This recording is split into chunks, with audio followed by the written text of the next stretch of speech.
Okay, very good morning to each one of you. Thank you for joining us on this Saturday morning. It's 9 o'clock, and I know many of you are still cold, and some of you may be under your blankets, but we really appreciate you taking the time to join us on this important session, training session that we are offering. My name is Denzel Chetty, and it's my task just to welcome you and walk you through some of the programs today. But let me start a little bit about to set a welcome and why we are actually doing this training. I see the numbers are picking up, so it'll give us a few minutes just to get the numbers in of students in so that it gives them an opportunity to also join before we can actually start the program. Now, we are really thrilled and excited to have you join us on this exciting journey of exploring some of the powerful features and capabilities that we have in Microsoft 365. If many of you have seen the adverts that went out together with some of our training sites, you will note that Microsoft 365, especially the Microsoft, is a strong collaboration between UNISA and the industry. So whether you are a beginner or an experienced user, the program that we have today is designed to enhance your skills and unlock the full potential of Microsoft apps. And we're hoping that even as you attend this training, it's not just going to benefit you as a student to function in ODA institution, but also later on when you start seeking employment, that these will be critical skills for you in industry as well. Now, in today's fast-paced digital world, we've seen, especially after COVID-19, technology is no more seen as a luxury. It's seen as a necessity for how we communicate and how we work. And Microsoft 365, yes, together with other apps, but Microsoft 365 has become an indispensable tool for productivity, collaboration, and communication. And we're hoping that through this training that we aim to empower you with the knowledge and expertise to navigate these different platforms, these different softwares, these different tools. Now, over the course of the training session, you've got about three of these training sessions. You will get into a wide range of topics covering essential components such as Microsoft Word, PowerPoint, OneDrive, etc. And these are all services that are provided to you. And my colleagues, the facilitators, Richard Wright and David, will unpack. How you can access this, and also just by being a registered student at UNISA, how you have access to a bit more facilities than somebody that's buying the package. Now, our experienced facilitators, Richard Wright, who's an digital learning advisor in Cape Town, but also seconded to the Academic Development Open Virtual Hub as an educational technologist. We have David Apperstad as well, who's a digital learning advisor in Polokwane, but also seconded to the ADO project, the Academic Development Open Virtual Project. These two colleagues really bring the expertise with them, the skills and competencies. They've been facilitating this particular workshop right from the beginning of the year. So they really have the acquired skills to work with you through this particular space and provide some of the real world practical examples of how these skills can be applied both in the learning context and in the industry. Now, one of the unique aspects of this online training, and you may ask yourself why we took this approach. It's because of its flexibility. You have the freedom to access the materials, which the colleagues will show you, the open course to participate in the sessions from the comfort of your own space. It also allows you to learn at your own space and convenience. So while we are working through this webinar, you also have the luxury to go over some of the content, look through videos, and my colleagues are going to walk you through the innovative way in which we've set up this course. Now, we also encourage you to actively engage in the interactive elements of the training. So we want you to post questions. We want you to use the chat strategically. So if you look at the chat tool on the on your Teams on the Teams app, if you can quickly post in the chat, just post hello, then we know that you are able to access hello or I, just so that we know that you can access the chat and you have full functions of the chat. Now, that's very important for us. So if you access the chat tool, just look for your chat tool and just post in a comment, hello, good morning, hi, whatever it is. Thanks. Thank you very much. I see the chats are coming in. This is just to show that we know that you can access the chat and you are able to engage with it as part of our platform during the sessions. Now, you will also find on the top, you've got some icons where it says reactions.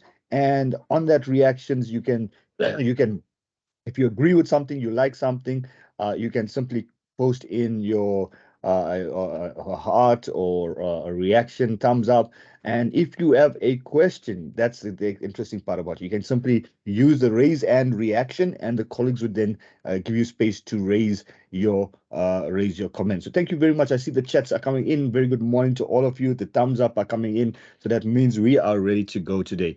So at the end of the session, you will not only be equipped with the valuable Microsoft 365 skills, but as I mentioned earlier, we really hope that we can prepare you for industry as well. And this is why it is strategic that we collaborated with Microsoft to bring you this particular training. So the program for the day, colleagues, ladies and gentlemen, we have the welcome and introduction, we have setting the context, and then we'll have getting started, where our colleagues will walk you through accessing the course material, accessing your Microsoft 365 account, accessing the Microsoft Learn platform. We will then look at navigating My UNISA and My modules. We want to spend a little bit of time on this because we want to show you how to actually access the platform, because this is a strategic session for us to also prepare you for the ODL environment. And then the colleagues would really start with some of the important work, the introduction to Office 365. We will have a 5-minute body break, and then digital citizenship using Microsoft Edge for learning, and recap and wrap up for the end of the day. And then our colleagues will walk you through what we will do in the next 2 sessions as well. So we've got a 3-hour session or so packed up for us, and I'm hoping that you can sit back, relax, and also use this an opportunity to really learn.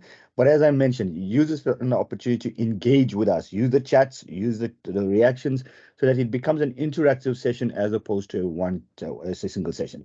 So let me hand back to my colleague Richard Wright, who will then introduce our colleagues from the Department Director for Instructional Support Services to also set the context and give us a welcome. Thank you very much, Richard. Thank you, Denzel. So just to get started, I think I'm going to hand over to Manda and the colleagues just to also introduce and set the context for the digital access centers. Thanks, Manda. Good morning, Richard, Dr. Shetty, and good morning to all the respective students of UNISA. Firstly, we would like to thank you for being part of this program, as it is meant, to equip you with the digital skills and how to, utilize all the MS Teams packages. We really appreciate your time and being here. Speaking here, it's Manda from the Digital Access Center subdivision. We are simply just here to encourage you, students, to be active participants and encourage you on normalizing to use the MS Project packages, as you will be guided and be trained further and be fed with more knowledge to be able to utilize these packages. We are very much happy, students, for you today and for being with you here today, as we are going to, extend and share the knowledge to you so that you can be able to utilize it going further. Thank you very much, Richard and Dr. Shetty, for the time. I hope to see a successful program, as I believe that students are also ready to be active participants. Thank you very much, colleagues. Thank you, Manda.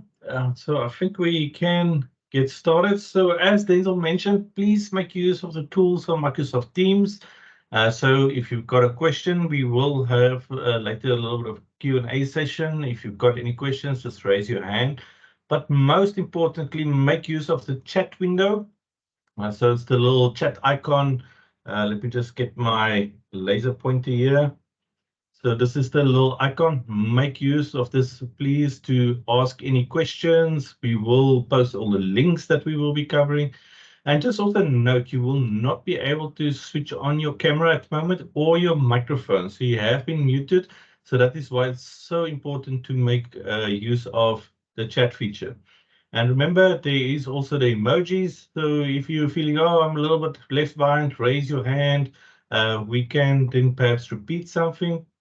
But unfortunately for the session, we are going to go quite a fast pace, but all the resources will be available online, and we will be making the recording available online. So if you feel the session is going a bit too fast and you might be feel that you're perhaps left behind, we will try and support you as much as we can.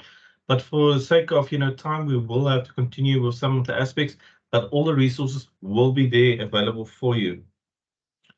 So as we mentioned, please post your questions in the chat. And then also, if you can, assist your fellow students in the chat. Remember, sometimes this sessions gets quite a lot of students asking questions.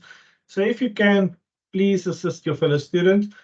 Be respectful of others' opinions. Remember, we come from various backgrounds, especially with technology skills. So please assist and be also supportive for the students, perhaps, that is starting from, how can I say, very entry level. And then, as we mentioned, we will have to be respectful of time. We only got 3 hours today, and we've got still 2 sessions lined up, and we have quite a lot of info to cover. So firstly, I'm just gonna quickly share my screen. So good morning, everyone. My name is Richard Wright. I'm from Western Cape. I'm actually part of the ADOVH project, and we are an educational technologist. So I just wanted to show my face just to show you that AI has not replaced us yet. It is probably coming very soon, but not there yet. So we've got ample time to prepare. And then I'm also just going to ask my colleague, David Harperstad, also to introduce himself quickly. Thanks, David. Good morning, colleagues and students. Welcome on a cold Saturday morning. I'm sitting in Polokwane, so the other side of the country, where it's quite cloudy and it's pretty chilly. So on your screen, you'll see the guy on the left, that's me, and the guy on the right, that's Richard. So let's have a fun time. Thanks, colleagues. Thank you, David. So I'm just started. Let's get started with an overview. So this session has all this workshop materials, as Denzel mentioned, it was created in collaboration with Microsoft. But the whole idea is basically to take you from the basics, and then we develop your skills into various apps. So today we're going to cover, very introductory topics. But please note, if you feel, oh, okay, this is just a refresher for me. Remember, in the sessions that's upcoming, we're going to really delve into, how can I say, in-depth topics, and you will get something to take away from this. Since we are also working with Microsoft, if you complete all the activities on the course, you can also get a Microsoft certificate for attendance. And this certificate you can already actually attach to your CV. But throughout this course, we will introduce you a lot of skills that you can not just use in your studies, but also in the workplace one day. So in this session, we're going to start off with my modules, especially since there is a lot of new students. So we just want to give you an introduction of what is my UNISA, what is my modules, how do you get started with it, what are the resources available to you to really, say, master this before you even start with your studies. Then we're going to have a jump actually to Introduction to Office 365. We're just going to introduce to you, once you claimed your MyUNISA account, what are all the apps and features that's actually available to you with your MyLife email account. Then we're going to introduce you just to set the context with digital citizenship. What is the computer components, how to access information online, but really, how do you interact online? Everything is within social media these days. It's various websites. You might be getting fake news. It's really a big, how can I say, environment out there. How do you actually navigate this safely? And then we're going to end off this section with using Microsoft Edge for education. Now, I know a lot of you might be thinking, oh, but that's just a browser. I've got Chrome. But this actually, we've got a lot of tools that's available that can specifically help you. For instance, with your referencing, how to solve problems with math. Or even, a lot of us, English is our second language. How do you get the pronunciation of words that you are actually reading online? So today we're really going to set the context so that next week, when we dive in, we can really go to the more advanced features. So we can have a look at, for instance, Microsoft 365. We can start with activity, for instance, with Flip, just to introduce you the basic concepts that we are going to build on. And then we're going to look at, OneDrive, how you can use OneDrive to save all your information online, how you can use OneNote if when you're studying, how you can take notes so you can easily access them. And as you know, your MyLife email address is your main email address of the university. So we'll just go over some of the Outlook features as well next week. And in our final session, we're really going to go all out, and we're going to create Word documents online that you can actually share with other students and collaborate with other students. We're going to introduce you to Sway. It's almost like where you can tell a story or present information. You know, a lot of people actually use this actually to create a portfolio, for instance, of their work, and you can actually share this publicly. So it's like an online website that you can link in, for instance, with your LinkedIn profile, for instance. And then we're going to end off with, you know, looking at some accessibility tools. Now, as we mentioned, there's a lot of tools coming out as well, not just to help you with your writing, but also with your reading skills, and how all of this is built into various tools that's available within Microsoft 365. And you can really use these tools to just also develop your comprehension, but also if you're differently enabled, how you can use these tools to assist you with your studies. So firstly, we're just going to go over some of the requirements. So first thing, you do have to have your MyLife, MyUNISA account. So if you have not claimed this, David will briefly go through how to claim your MyUNISA account. Once you claimed your MyUNISA account, you will get your MyLife email address, and that will be the Microsoft 365 account we will be using throughout the session. So just please note, for everybody, you will need access to your MyUNISA account to follow along with all the activities. And then most importantly, we will be then diving into Microsoft 365. So you can actually log into office.com. And remember, you sign in with your MyLife email. So it won't just be your student number. It will be your student number at mylife.unisa.ac.za. So if you have not accessed it before, please do so during, start already, get that account logged in, because we are going to be jumping between different, the MyLife Microsoft 365 account, and then also the course material. So also very important, please access the content that we will be sharing. I will quickly post all the links in the chat again. So let me just copy this over for you so you can have quick access to all the links. Now, this is very important. This is the site that we will be working on, and I will show you a demo now of how to access it. So you can actually use your phone to scan this QR code. The links are in the chat as well.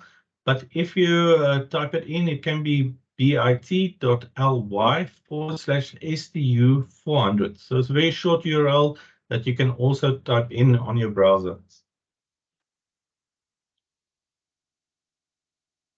Now, I'm going to post this link as well into the chat. Yeah, it's very important for us just to understand, what are your current skills? What apps are you currently using with your studies? So this is why we've got this little, how can I say, form that you can fill in. So you can start filling in the form now while you are listening. If you are able, you can always fill it in afterwards, but please do so before the next sessions, because this really informs us, what are your current skills? What are areas that we can build upon? So I will post this link in the chat as well. But just to give you an introduction to how you get started. So what we want you to do is to basically have two browser windows on your device. So if I'm just going to open up here a new browser, so the first one that we're going to be using quite a lot is office.com. So just also note, Office.com is now basically called Microsoft 365. Formerly, it was always referred to as Office 365, but the new terminology is now Microsoft 365. So we can use those terms interchangeably to basically refer to all the apps that's available on here. So just take note of that. So the first site that I want you to open is Office.com. And then all you do is you click on sign in. And then you sign in with your MyLife email account. So that will be your student number at mylife.unisa.ac.za. You just click next. When this pop-up comes, remember to choose it's a work or school account, because this is not a personal account. You can actually link it to a personal account as well. But if you want to work within the university context, you have to select work or school account. And then you just enter your My UNISA password. So this is the password that David will cover as well. How do you get this password if you have not done so yet?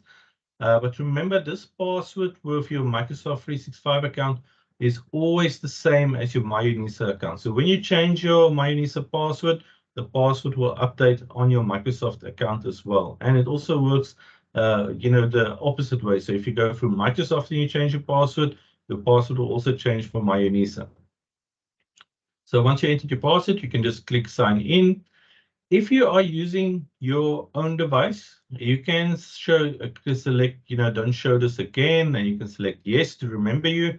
But a lot of you might be joining today through a digital access center. So remember, those are shared computers. Now, when you use a shared computer, you rather don't want to save those credentials on the computer, because the next person that come in, they can then access your account. So you will select, don't deselect the checkbox here, and then select no, not to remember you. But if it's your own personal device, you can select, to remember you, and select yes, so that you can easily log in the next time. So this will take you then through to your dashboard. So this is the one area that we will be working quite a lot on, is your dashboard for Office.com. And then the second one that I really want you to also access is ADOVH. Let me just increase this a bit. So it is very easy, the URL. So it's adovh.unisa.ac.za. So if you access this portal, so this is a specifically a portal designed for students to help you with your studies. So this will be the Academic Development Open Virtual Hub. So if you're wondering what ADOVH stands for, it stands for Academic Development Open Virtual Hub. Now, this is a portal, as I mentioned, there's a lot of open free courses on here. The ones that we will be focusing on today is STU 100 for My UNISA, and then also STU 400, getting started with Microsoft 365. So on this portal, it's actually, as you can see, on UNISA's domain as well. If you need a guide how to log in, there is a guide on here on this page that takes you step by step to log in, but I'll quickly take you through the steps as well. So all you need to do is basically at the top right, there's a login page. It's going to ask you a question. Are you a registered UNISA student or UNISA staff member? So say you're a new student and you've just registered, but you have not claimed your UNISA password, or maybe you must still register. Don't worry, you can still access this. You can just select no and then create a new account. But if you are current student, all you need to do is select yes, and it will ask you then to sign in with your My UNISA email account. So just remember, this is your My Life email account that you will be signing in with. So if you're already signed in, this will show you exact same steps as we did with Office.com, and you just follow the steps to log in. So if you then go to your home, because the first time you might access this, although this might be a blank space because you haven't joined any courses yet, but we will then start off with the home page. So for instance, if you want to access the My Modules course, you just click on that course, and then you can also enroll yourself for the course. So if you want to do the activities, it will ask you, you have to be authenticated. So you just select Enroll Me. So I'm just going to show you with this one for basic skills in Microsoft 365. So for instance, this one that we will be working on quite a lot during this session, make sure you've got access. I will post the link again. It is already in the chat as well. It's the STU 400. The steps that we will be covering in this today is actually covered on here. So, if you fall behind, you can always follow along. But once you access it for the first time, it will ask you that you must sign in. So make sure your name is showing at the top right. The first time you sign in, you might be just requested to insert your name and surname, but everything else has already been activated for you with your Microsoft account. So all you do on this page is you just select Enroll Me. And this is where you will have access to all the resources that we will be working through. Now, just note, we are going to make the resources available as we cover the free sessions. So this will give you a good overview of what we are still going to be covering. But basically, we're going to be covering all the tools that you need, to be a successful online learner, but also the tools that you will be using in a workplace so that we know you're upskilled in the latest tools. Now, I just want to ask you, when you access the site for the first time, just go through the Getting Started section. There's an orientation page that just gives you an overview. But very importantly is this pre-course assessment survey. So I'm actually going to copy the link here and put it in the chat as well. So if you have time during the session, please complete this survey. This just gives us a good indication where you are, what skills you have coming into the session, so that in future sessions we can build upon those skills that you already have. So, or we can focus on, if there's some fundamental areas that you want to perhaps learn, we can always then focus on that also a little bit more. So for this session, this section will actually take you through some, your MyUnisa password as well that you need access to for this section, how to access your MyLife email account. So if you missed how I logged in previously to this Microsoft 365, there is a short video clip that will take you step by step through how to log in. Now, also, in this course, we make quite a lot of use of Microsoft Learn. So the link is in the chat as well. Now, luckily with you as a student, you can actually log in to Microsoft Learn with your MyLife email address. So you don't need to create an account or anything. You just open up Microsoft Learn in your browser. And then from here, you can then sign in with your MyLife email address. So I'll just select the one that I'm already signed in with. Just insert my password again. And just ask it to remember me. So a lot of these courses are actually, how can I say, we do introduction. There is some additional steps that you can go through on Microsoft Learn. And the nice thing is with Microsoft Learn is if you complete the courses on the site, you actually earn a badge afterwards. Now, a lot of people ask me now, what do I do with all these badges that I might be getting from Microsoft Learn? A good way is basically to share this on or you can actually very easily link it to your LinkedIn profile. So, as you know, LinkedIn is basically where a lot of recruiters actually go to look for specific skills for companies.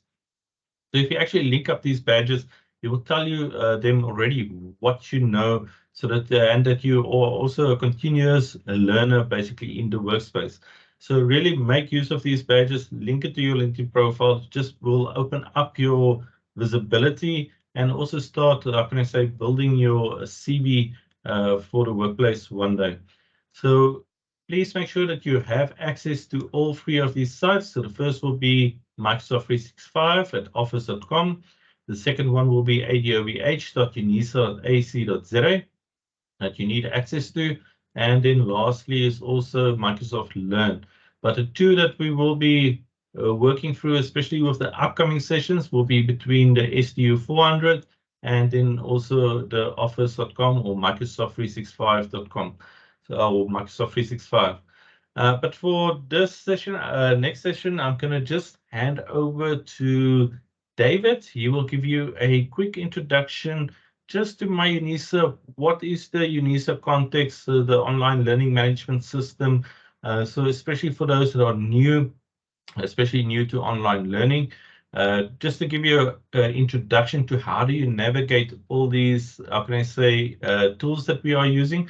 And then after that, we will then build up how you can now use this Microsoft 365 tools to actually help you with your studies as well. So thank you, David. Over to you. All right, thanks, Richard, and good morning once more, students. Hopefully you guys can see my screen.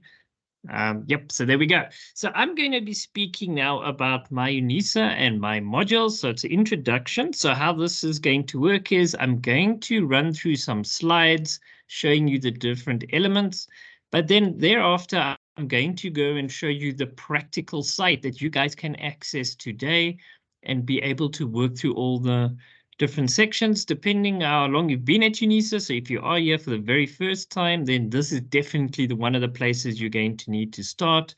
And you can do it this weekend even, and make sure that you are up to date with how my UNISA works, how my admin works, what are my modules, again, we've already had a little bit of look onto my life.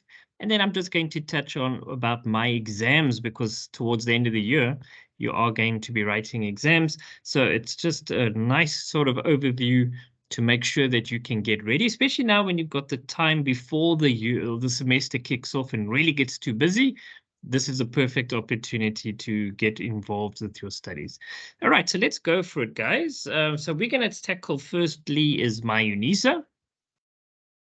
Now, basically, my UNISA is your portal, okay? So that's the place you go to access all your learning materials. It's called our LMS, which is our learning management system.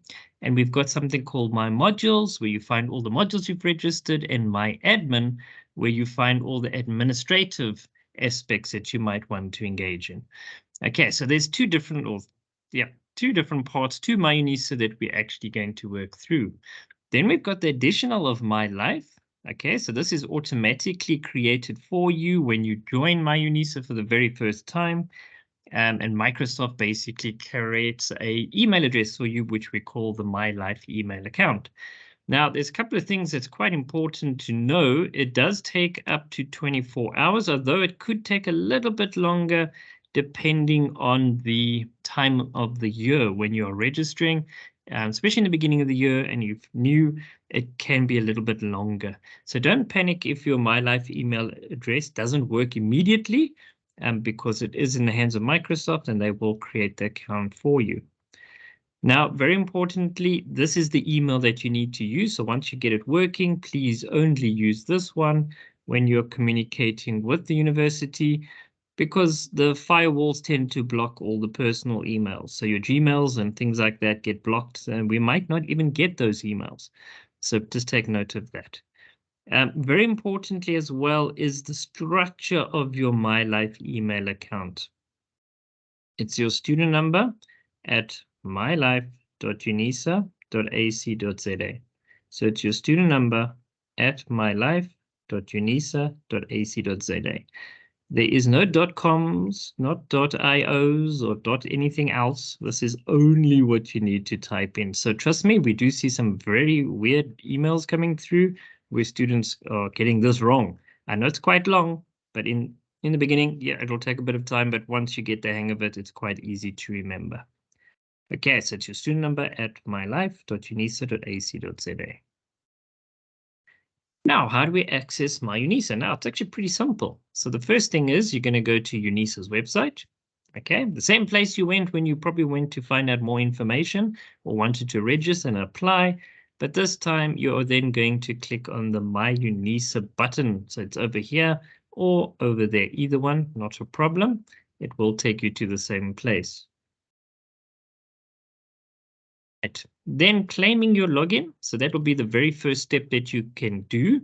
I have checked this morning. So if you've tried to claim your logins this morning, I do see the Claim UNISA login tool is currently down. They're busy working on something technical in the background. So hopefully it'll be back soon enough. But there it is. So you'll claim your login and you'll only do it for one time to do this. So once you've got your password, then you should be ready to go. For any reason, we will also show you how to reset your password, or if you've forgotten your student number. Yes, that's possible. If you've forgotten your student number, then please also, there is a link that can also help you with that. On this very page, guys, please look at the notices over here. They're towards sort of the bottom part of the screen. Please, please, please, I can't stress this enough. There's very, very important information that comes through here. Especially like, for example, next week, there's going to be a major upgrade to MyUnisa. So it's going to be down for a certain time period. So please go and read that announcement and make sure that you prepared yourself for that downtime that's going to happen. So announcements here should be almost a daily task, just to quickly check to see what's happening with the university that might affect you. Okay, so how do we claim our login? You're just going to click on the link. There it is. All right, and then it's going to pop up a page where you type in just your student number. Okay, just your student number. Then you say continue. And then you're going to fill in all your details, the same details you used when you registered. So in other words, if you've got more than one name, please keep it in the same order. Otherwise, the system's going to say, nope, I don't recognize the details that you're entering. So just please be careful with that one.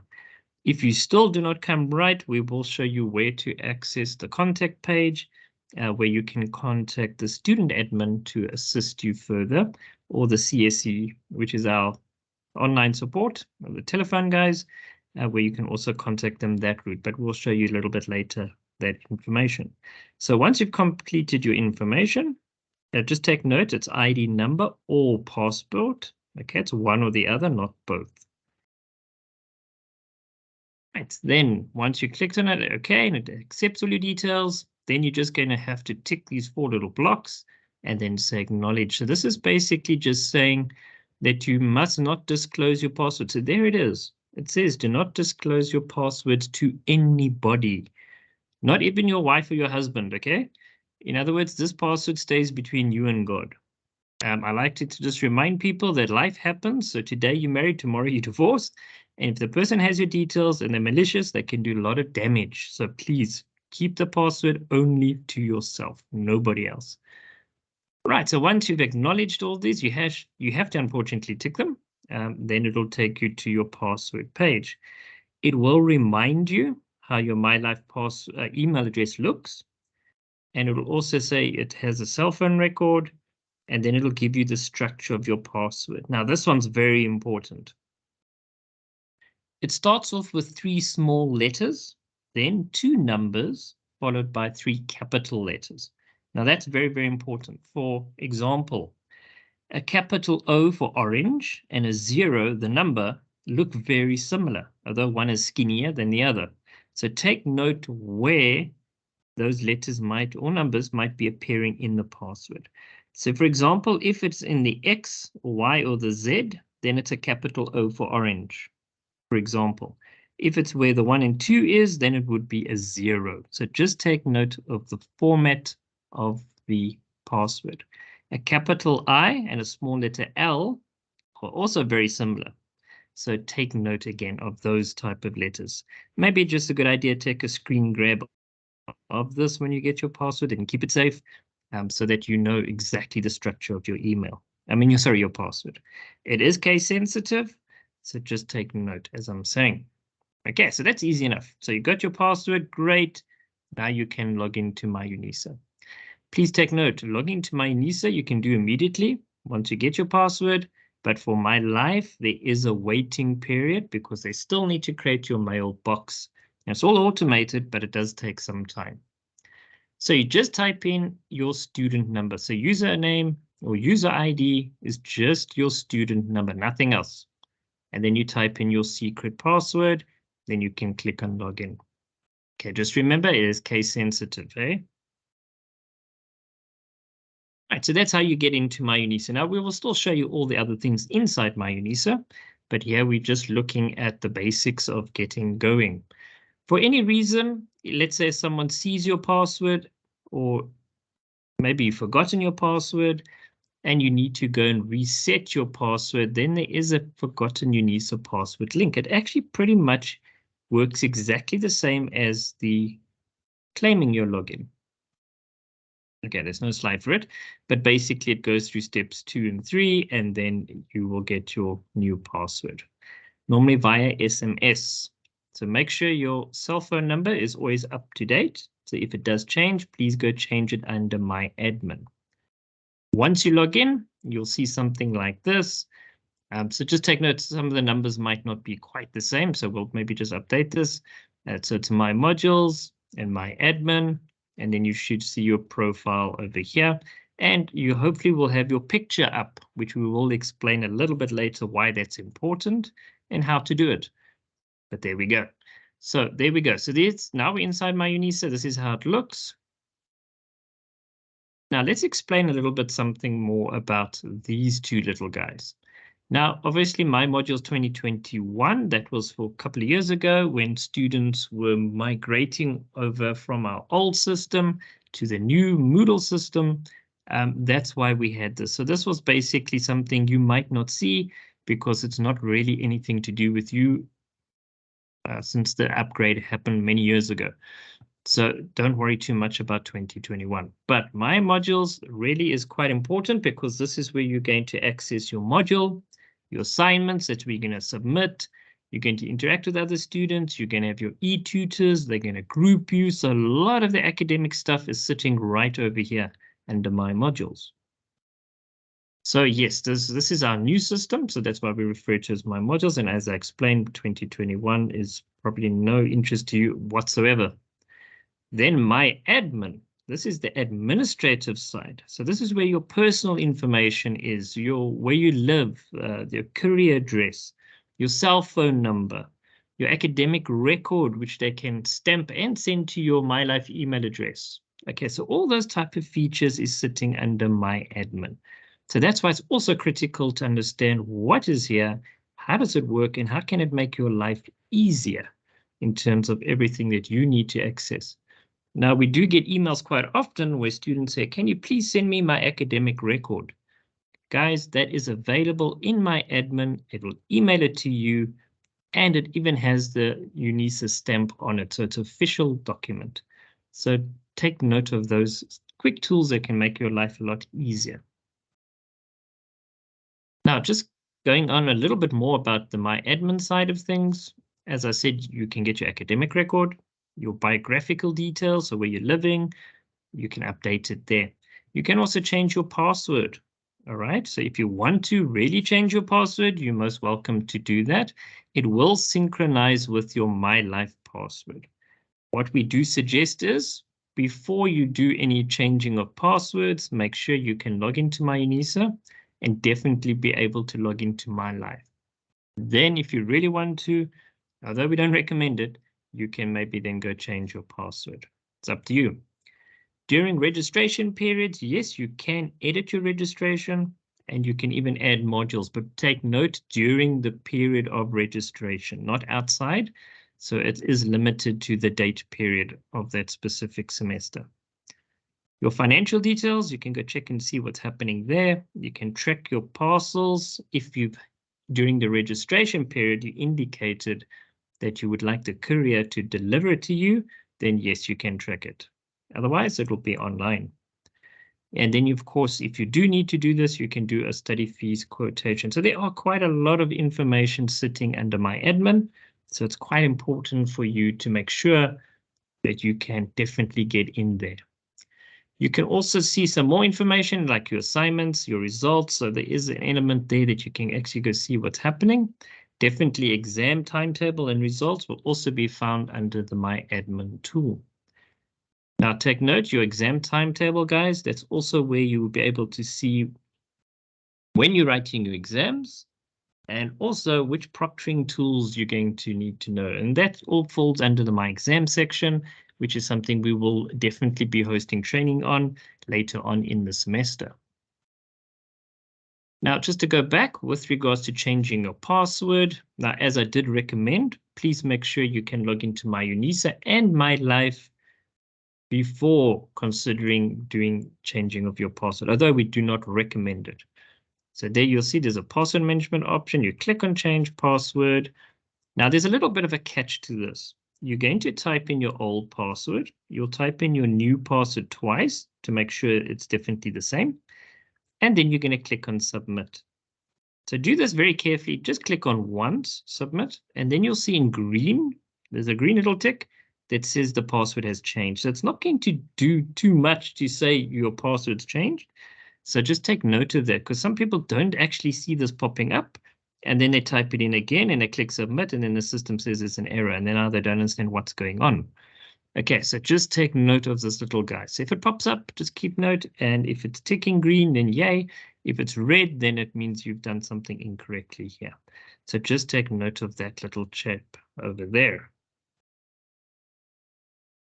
Okay, so that's pretty much the My UNISA side of things, and we've also looked at the My Admin part as well.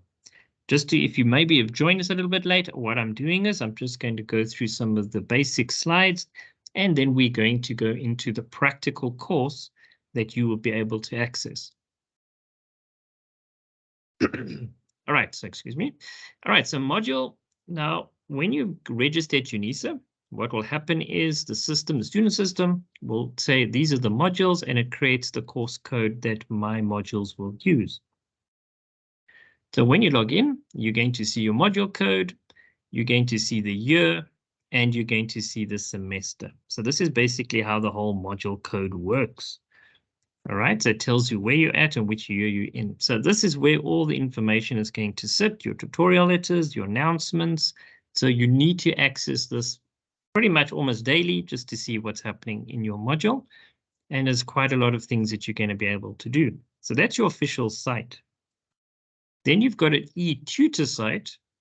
Depending on the module, you'll get a tutor that's going to come and assist you. So then you'll see the same module code, but now you'll see there's numbers and some letters that pop up towards the end. So this indicates it's a tutor site, and this is also where you can all engage and discuss with other students what's happening in the module, and there will be certain activities that you can do. All right, so please take note of that. So you've got your official site, you've got your tutor site, you engage with your tutor. Then we've got another type of course site, which we call a group site. Now, this one is very specific to your what we call the signature modules.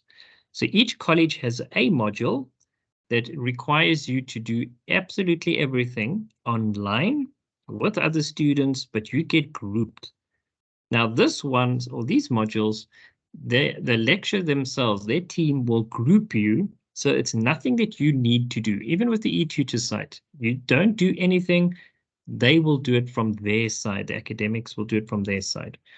And then the group site will be created for you and with all the other students. And then once the group site is created, then you actually can only begin with the module itself, because everything you're going to do is inside the group site. So from the assignments to everything, trust me, everything, I mean everything, is in there. So yes, for example, here's one called EUP 1501, and this one is definitely a signature course. So yes, but when you register, you'll see it makes it very clear what type of course it is, if it's signature or not. And of course, the tutorial 101 will also explain how the module works. So for all of these, that's really the first thing you need to do, is to access your tutorial 101. And I will show you how to do that shortly. All right, so once you click on my modules, all right, just remember I said my modules, my admin. So there we go, it looks good. It will look something like this. You've got your navigation on the left. You do have this orange little button over here. So if you click on it, this little menu here will disappear. It'll contract and expand. So if you click it, it's on off. So it'll see it'll go in and out all the time. So it depends on how much screen space you've got. You've got the main content area where you'll see most of the information. And then, of course, you've got your right side where you've got your calendars and progress bars and things like that. So this is generally how it's going to look. When you click on my modules, you'll basically see all the sites that you've been registered for. So for example, here we can see the Western Cape region. So this student is belonging there. So there is a site that gets automatically added by the colleagues in the Cape for the specific student because he's based there, where they've got additional help and support. So please go through my modules and go see all the different courses that are there, or modules, and just make sure you engage with them just to see what they're about and what value you can actually get from them. On the right-hand side, you will see there's a demo user. In this case, it's an example, but you should see your details there. And hopefully you will also get to see your profile pic over here. So it's very important that with my modules, you must have a profile pic. which is then linked with the exam process. Okay, so just take note of this. I'm going to repeat it quite a few times today. You do need to do this, sooner the better, so you can just upload your picture of yourself. The user menu here, you'll see there's quite a few options from the dashboard where you're currently at.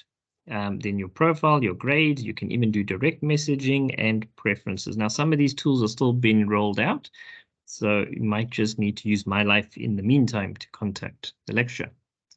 When you click on profile, you will see again your My Life email address. The structure will be there for you. Great, and there's the edit profile button. So once you click on this, you'll be able then to follow the steps that they give you to add your profile picture. But I'm just showing you where you should see it. If you don't see this button and you are using a smartphone, then please change the orientation. In other words, from portrait to landscape or even to desktop view. So that would also be able then to help you see everything on your screen. Right, and there we go. So once you follow the few steps, it's very few steps, you just go find your profile pic that you want to use, and then you click on it, and it'll basically, once you've done the steps, it'll pop up over here. And then you'll see your face popping up. So there is a little bit of a size. So ladies, please, not an HD picture with all the makeup and everything. Try to keep it a nice, simple picture, guys, because you only got 50 megabytes there, and it's only one file allowed. Okay, so yes, try to do this, get it done, because as I said, you will need it for your exams. If we have a look at grades, you'll see the course. Once you go into the course, you'll see it looking something like this. Okay, with the new upgrade, so it might look a little bit different, but generally speaking, it's in the same location. So your multiple choice, your written assignments, your forum activities, everything that you need to do will be under grades over here. So you can check it out.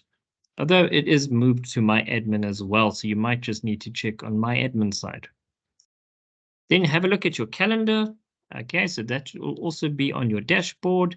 It's just good to see what's coming up and allows you to plan. So this one is in May, so hence it looks quite empty. But I think for you guys, being July, August, it's going to have lots and lots of things popping up that you need to be keeping an eye on. When you select one of your modules, you'll see the layout looks pretty much the same, but the difference is you'll see you've got your left-hand menu. It will break down everything that you need to see. So this is also where you will find your resources, like your tutorial letter. So you'll find it in here once you've selected your module. And there's this horrible little thing that we all went through. And then you can also see some of the elements within this specific module. And there's your progress bar. So as you complete, you'll see it moves along. All right, so once your course opens, you'll see there's normally a welcoming message. They usually give you some information and contact details. There's your calendar, there's your progress bar, and there's really your menu on the left-hand side. So this is quite important. Now, if you quickly scroll there, you can really start seeing additional resources, tutorial letters, announcements. So you can see all this information is sitting right here. So it's very much the very first thing you're going to do for each module is to go find the official study material and go see exactly what you need to do. And there we go. So your prescribed study material, your tutorial 101. So in other words, if you do need to go buy books or not, prescribed textbooks, and they may well be listed here for you. Under your official study materials, you'll find your tutorial letter. There he is, 101. Always start with the 101s to make sure that you know what's happening, how's it happening, and what's expected from you. You'll also find in the same area, your past exam papers might be there, depending on how the lecturer has set up the module. Your study guides definitely should also be there. So it really is a critical element is to get into this part for each module and then start engaging the materials. Also, very importantly, guys, is your announcements. So try to check these as often as you possibly can, because whatever's happening with your module will be posted here. For example, the downtime that's coming up this week, there'll probably be announcements sitting here for you saying, please prepare by doing the following. Okay, so please do go have a look at the announcements. It's very, very important for each module because they are separate. So for each module, please do check those announcements. As you go through your modules, you'll see you've got different types of assessments that you're going to do. They might be written, There might be quizzes, and you're going to need to be able to do this. Now, in our course site that we've developed for you, we're going to give you this information, but also show you how to do it and go and practice it as well. So that's coming up still with the demo side of things. So keep tuned. All right, uploading your assignment activities, for example, yeah, they're showing us how to upload an assignment.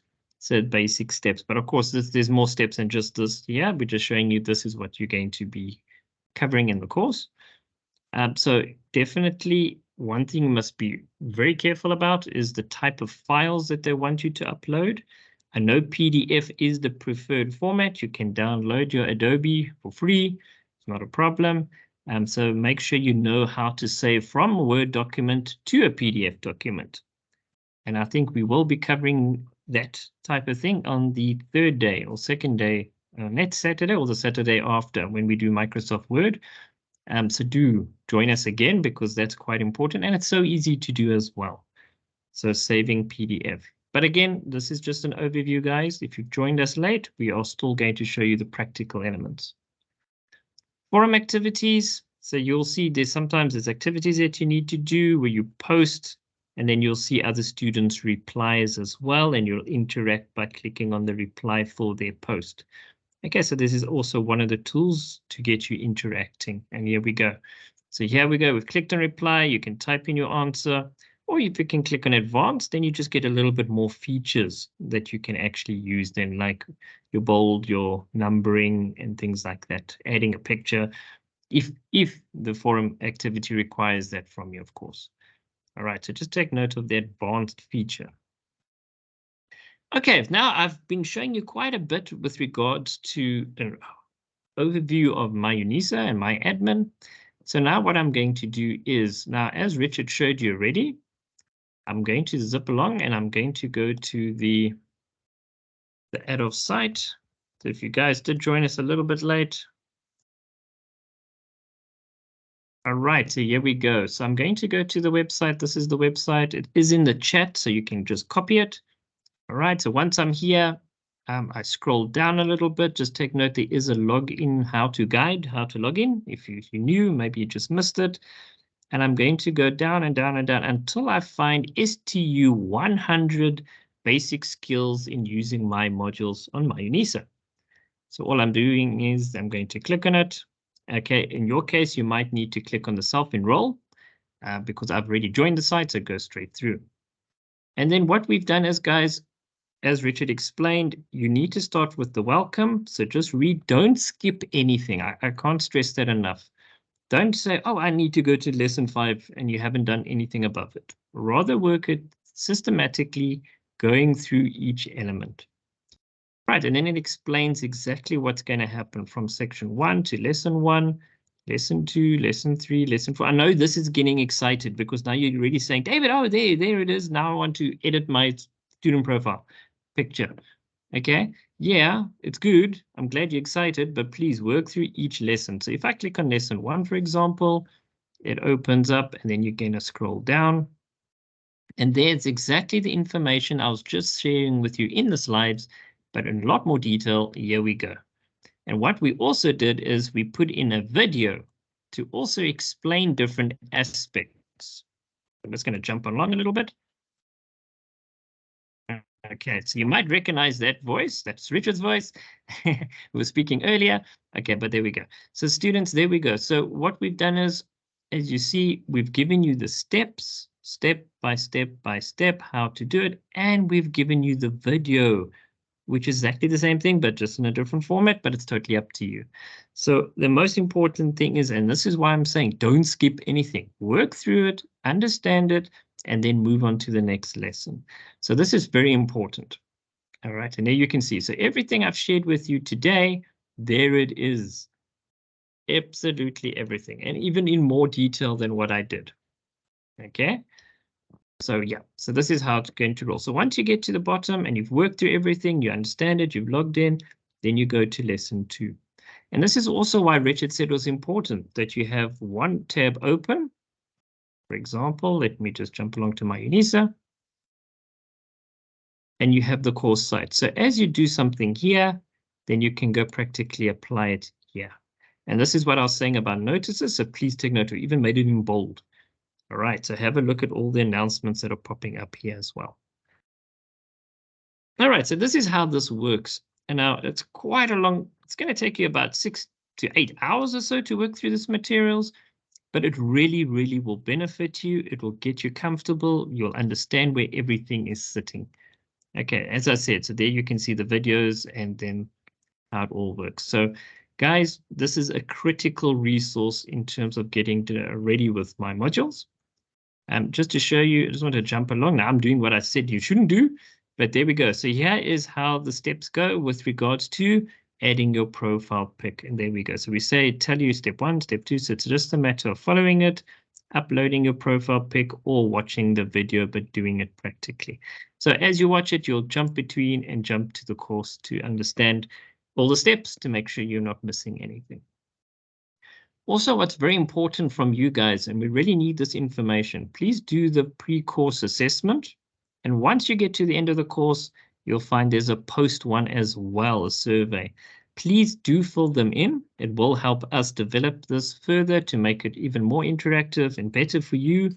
And some ideas that you might see that we can add in to really make this a better experience for students and to ensure that you guys are able to do this and be able to do everything in MyUnisa.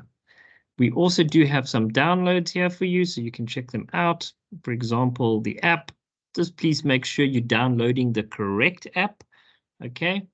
There is a Moodle app, which is not UNISA, so look for the UNISA My Modules app, okay? And it's in the Play stores, so just check it out. And we've also got a video explaining exactly that. And we're even saying, make sure you get the correct one, all right? Because there are other apps out there. There are web recordings and quick video tutorials as well. So there's a lot of information sitting in here. That's why I said 6 to 8 hours. If you've got the time, especially now before the semester kicks off, work through this material. It will benefit you, no doubt. All right, so that's really the first part, the MyUnisa My Modules element. Okay, so here is the web address. Okay, we did show you where it is, and we will post this in the chat. That's just a quick way of getting there. But if you're on the Adolf site, then you're already in the right place. Then there's another resource that we really want to share with you. And I'm just going to quickly open it.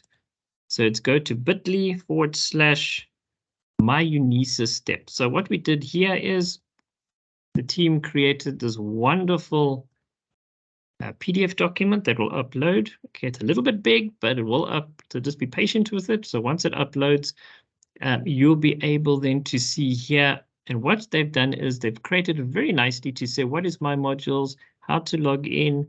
So as you follow each video, it takes you through the little snake here as it goes along.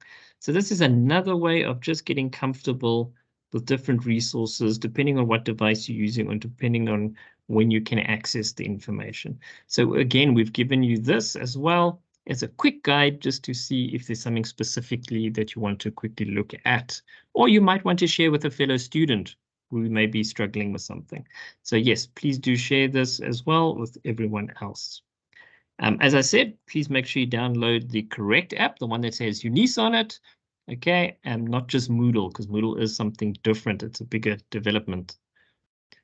All right, so now the My Life section. This is also very critical, and this really opens up a lot of useful resources and applications for you that we're actually going to be using today and definitely next Saturday and definitely even more so the following Saturday. So it's called My Life, and as I explained, so when you join or you claimed your account, you will be then joining your My Life automatically, but it does take a few hours or 24 hours to 48 hours. So be patient with it. But once you can log in with the same password as MyUnisa, you will then be able to access a lot of information. So just take note, when you click on it, it's going to want you to type your student number at mylife.unisa.ac.za. No .coms, no .orgs, no .anything else's, just .ac.za. Okay, the structure is critical. You'll say next, and then it will want you to type in your password. It might ask you, is this a work or a school account or a personal account? Please select the work or school account option. And then once you log in, most likely it's going to bring you straight to your Outlook, okay, which is your My Life. And as you're going to see, this little guy right on the top corner here, it's called the waffle. It's a dashboard. It does look like a waffle. So this little guy is going to open up all the different apps, and there you can see them already there for you. So as a student, you already have a Microsoft 365 account that is linked to you, where you've got all these programs for free that you can access and work online. And that's really what we're going to be teaching you over the next few Saturdays. Just important to remember, your My Life is really your Microsoft 365 account, where your license is a Now, a little bit late in the year, I'm just going to touch on my exams. Okay, so yes, there's a link here. We will post it for you.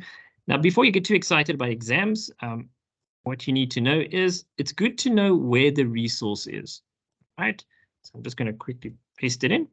It's on the ADOF site, so exactly the same site we're working from, and you're going to enroll. I'm just going to say yes. I'm going to say my email account, and it's probably going to see me. Okay, it does see me. In your case, you're going to type in your My Life email and your password. Now, the My Exam site, guys, but please don't get too excited. Don't start doing this one today. Just know that there is the resource available. When it's time for you to start preparing for your exams, you're going to be able to work through this course site where we unpacked everything that you possibly need to know for your exams. Okay, it also starts from the announcements, so please have a look, and then the pre-course assessments are exactly what we've done before. Whoops, and I shouldn't have clicked on that. Then we go straight into lesson 1. Again, please work through each lesson before getting towards the end. I know everyone gets excited where they see the mock exams where you can go practice these things, but please work through the 6 lessons before that, because it builds on the foundation of each lesson to make sure that you are super ready when you get to the mock exams. There are web recordings and downloads and FAQs and all sorts of information sitting over here, which will explain to you this is how the whole process is going to unfold. We are going to have training later on in the semester, so don't panic. I'm not going to go through too much. As I said, I'm just touching on this one for now. So do join us for those sessions that we have, and we will also have blast sessions where you will be able to ask us questions, or where you're struggling, or just to understand something in detail. So please take note of that training. You will definitely get an email from us. All right, and that's pretty much it from my side. So we've pretty much covered the My Admin, the My UNISA side, my modules, and a little bit of my exams. So I hope you guys are now feeling like, okay, this is why it's so important, and that's why you're attending today, so that you will be able to do these things. All right, so now I'm going to hand back to Richard. So we're going to get cracking with the rest of today's program. Back to you, Richard. Thank you, David. So that was a quick introduction to my UNISA, my modules, and also where you can access the resources for my exams. So if you are especially a new student, maybe you must still claim your password, go and have a look at those sites. The links are in the chat, so you can easily open them from there. So from here on, we're now going to start focusing more on the Microsoft 365 side of things. The apps that's available that you can use for your assignments, portfolios, all of that to create it to really become a successful online student. We will also be introducing later on collaboration apps such as Microsoft Teams and all of that, so to really help you with your studies. So for this section, we're just going to do a quick introduction to Microsoft 365 to really ensure that you are on the site, that you can actually access the platform, because this is really going to be very critical once we get into the hands-on, when we start doing the activities. So just the introduction to Microsoft 365, we're going to have a look at what is Microsoft 365, what are the productivity apps that's included with this, and also how to access your Microsoft 365 account. Now in the chat, just quickly answer this question. Do you know what cloud computing is? Have you ever encountered this term? Have you participated in cloud computing? Just in the chat, basically just indicate to us if you know what this term is and if you have used cloud computing before. So I'll just give you 30 seconds quickly to answer the question.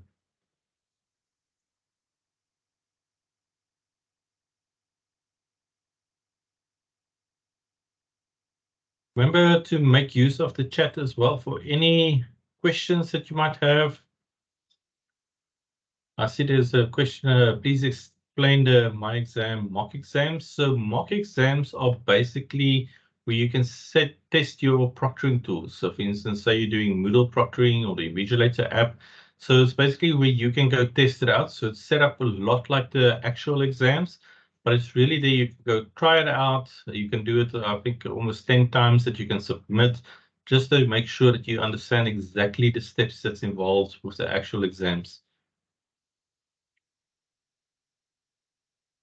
I see there's a lot of nodes, and then there's information stored in the cloud, on the server, online. Okay, so let's get into Microsoft 365. So basically, when we talk about cloud computing, it is basically Microsoft 365. So you might have used, for instance, Google services as well, like Gmail. It's basically stored, not on your computer. The information is stored on a different server. So a lot of computing that we do these days, for instance, when you create a document in Microsoft 365, it's not on your local computer. You actually work with it on the servers of Microsoft. So all the apps, all of that, when you actually use these apps online, you're actually participating in cloud computing. So just remember, cloud basically refers to somebody else's computer that you are working on. In this case, it will be Microsoft's big server computers that they are using. So as David also mentioned, remember your MyUnisa email address. So the account is actually a Microsoft 365 account. So you should already, if you claimed your MyUnisa credentials, you will receive this Microsoft 365 account. So basically, what Microsoft 365 is, it's a collection of apps that's based, that's hosted in the cloud, but you can also download it to your computer. A lot of these apps you will be already familiar with, such as Word, Excel, PowerPoint, but there's also all these additional apps such as OneDrive, for instance, OneNote, that you can also use that we will really explore in the coming weeks. But just note, it's a collection of apps that's within the Microsoft environment. And these apps you can actually download to various devices, or you can work with it actually online in the cloud, as they would say. So I'm just quickly going to play this video just for an introduction. With Microsoft 365, you get the newest version of Office 365, Windows 10, and best-in-class security. Microsoft Teams lets your team stay organized and have conversations all in one place. Office apps like Word, Excel, and PowerPoint help you and your team be creative and work together. Securely save your files in the cloud with OneDrive so you can get to them from anywhere. You can store any type of file, including images, spreadsheets, presentations, and more. Then share and work in real time with your coworkers, no matter if you're in the office or on the go. Keep organized and connected with the mobile apps on your devices. And stay productive from any browser with Office for the web. Work and collaborate from anywhere and on any device with Microsoft 365.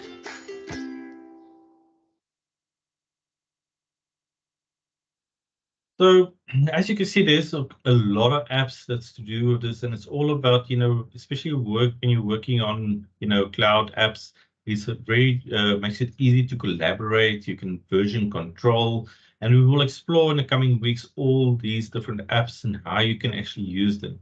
So just remember, everything is stored online, and you can then access it from all these different devices. So for instance, if you've got a laptop, you just log into your account, you've got access, you've got a mobile phone, or you might be even go visit, say, a library or a digital access center.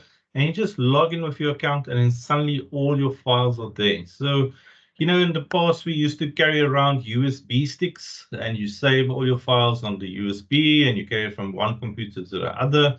Now you don't need to do that. Everything can, for instance, be saved on your OneDrive account, and you've got access to it from all over where you've got connectivity.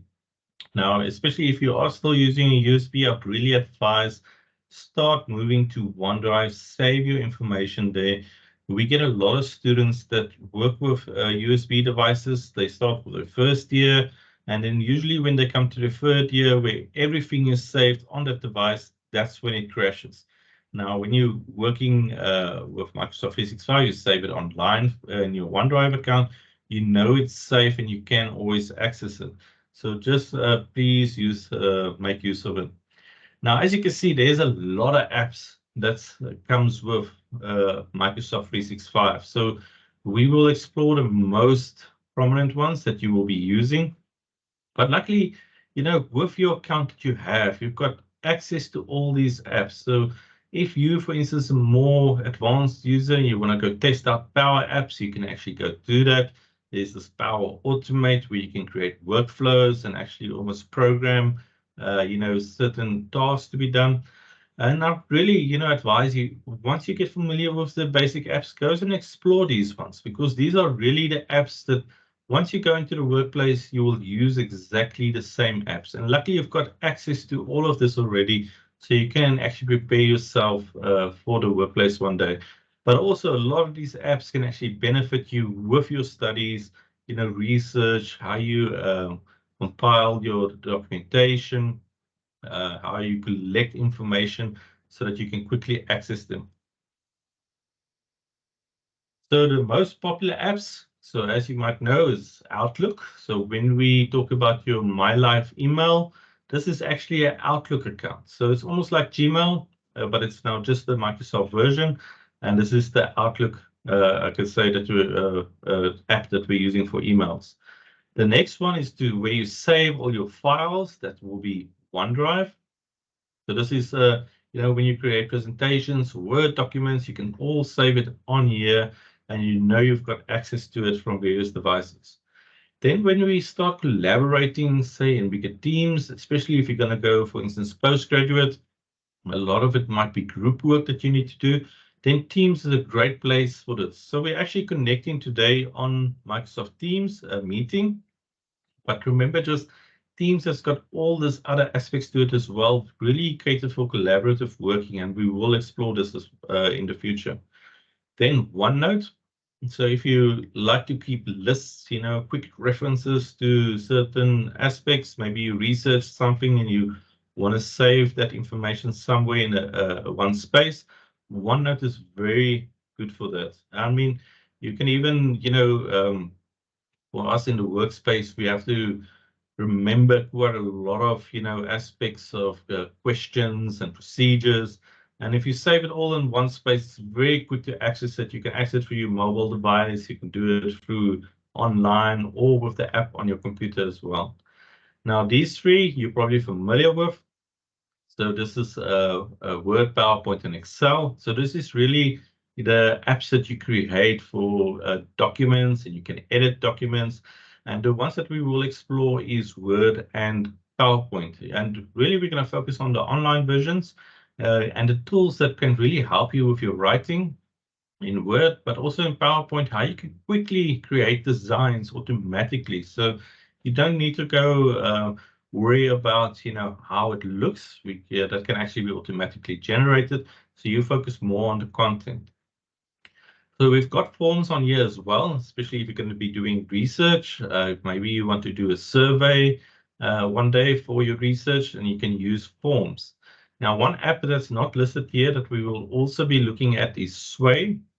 And as mentioned previously, Sway is almost like where you can create a blog, you can create a online portfolio, and you can actually share that publicly as well. So a lot of, you know, if you're going to be doing a portfolio one day, you can actually collect all your information on there and share the link, and it will be available for people that wants to visit it.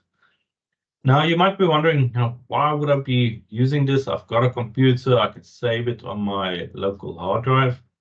Now, the real advantages is you can access this information from anywhere. So, you know, if you've got a mobile device, you can continue working on there, and then you can move quickly to a desktop device and continue from there, or even go to a different computer or lab where you can access your documents.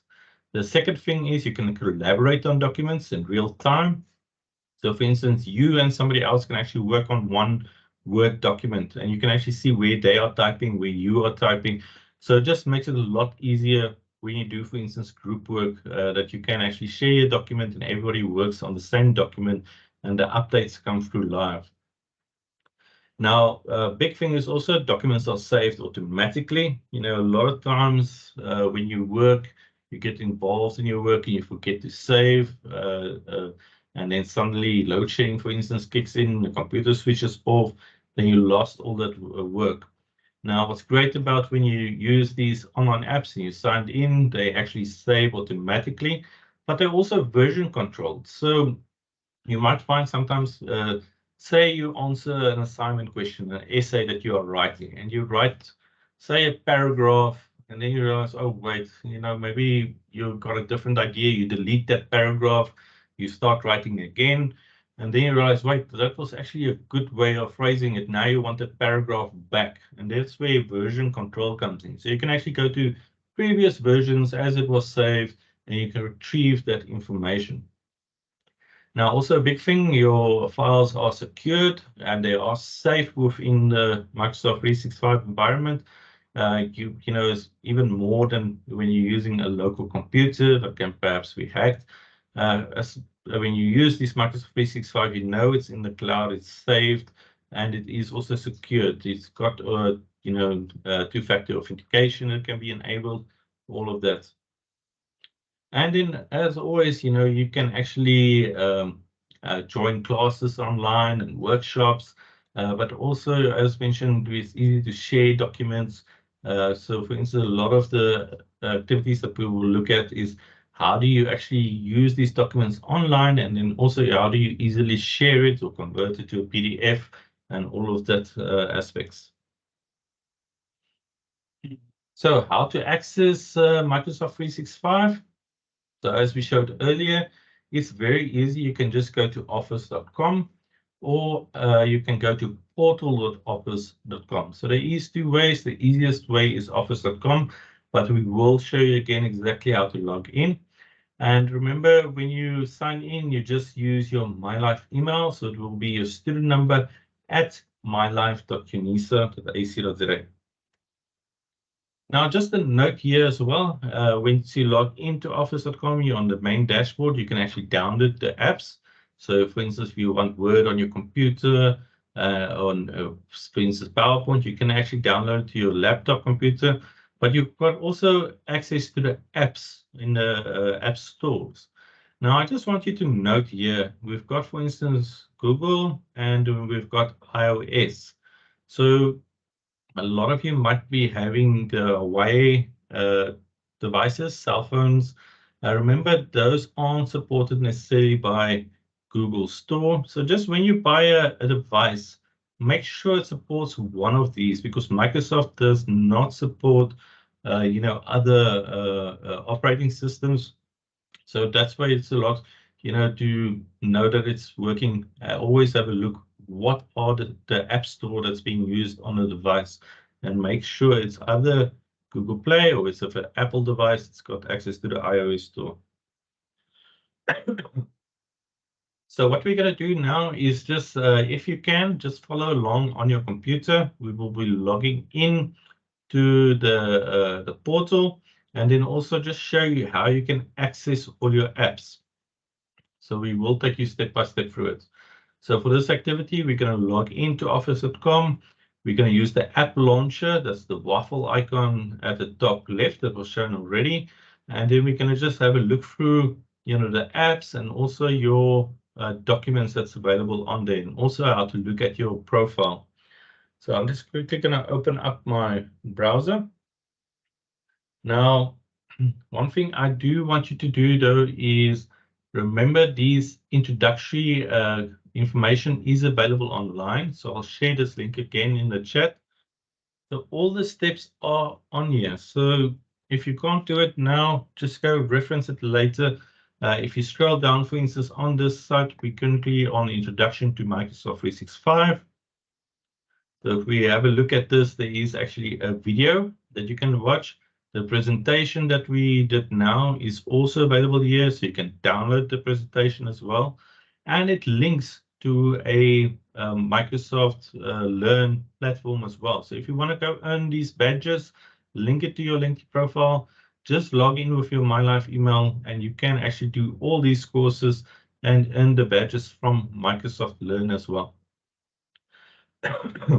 So one thing I do want you to have is this tab open. We're on the course where we are going to be working through the material, especially when we later do the Edge browser. So while we're doing, for instance, now the digital citizenship, make sure at the back end that you can log in to this platform and that you've got access to all this course material.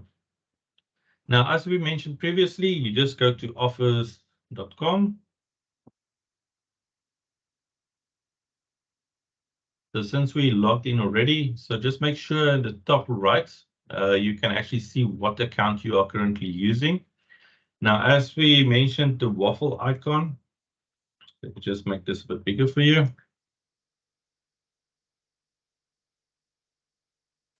So at the top right, when we talk about the waffle icon, it's this one at the top left. So this is the app launcher. And here you can see already you've got access to these apps online. But this is not the only apps you've got access to. If you click on this Explore All Apps, it will actually give you access to all the apps that you've got access to. So you can see there's lists, there's quite a lot of them. And I would really, encourage you to go explore them, test them out so you can become familiar with them. But we will be focusing, a lot on the productivity apps that you will be using during your studies. But just make sure you've got access to all these apps, especially Teams, Word. If you're not seeing all these apps, just write to ADOVH at unisa.ac.za, because you most likely still need to claim your license. So if you're, for instance, an older student, you might just see Calendar and you might just see Outlook. If you only got these two, then it basically indicates that you need a license. So you can just come to us. We will give you the steps on how to activate your license so you've got access to all these apps. Now, as mentioned from the home screen, if you're on home, you can actually install all these apps. So you can download the Microsoft 365 apps on your device or your computer. So if you prefer working offline on Word, but you can still save to OneDrive online, I would really advise you, you can download it and it can actually back up your whole computer to your device. But just make sure when you sign in with any of these, you sign in with your MyLife email address. So also with your profile, remember at the top right, there is various settings. So for instance, you can easily change the theme. If you want to personalize this workspace for yourself, you can, set, for instance, a different theme on here and really make it your own space. And I would really encourage you, start becoming an online learner. Use these online tools, these online environments, where you can set up all of this apps. Now, just one place I also want to show you is the OneDrive that we will be covering quite a lot from next week. So just make sure that you have access to this OneDrive for the upcoming, sessions. But on OneDrive, you can see this is where you can save all your files. So it's basically your online USB. So please do not make use of USBs anymore. They have a tendency to fail. Rather set up, come join our next sessions where we show you how to set it up on your personal computer, OneDrive. So everything, as you've got internet connection, it uploads it so you know it's backed up. Or if you go visit a computer lab, you just sign in online and you can work online on your documents as well, and you know it's all online and safe.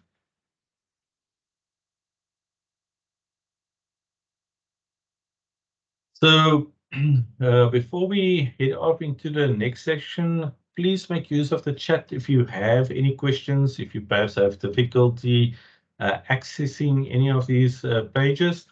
But for now, I think we all deserve just a quick break. So if you want to quickly get some coffee, I'm going to put the timer on here, just a quick few minutes break.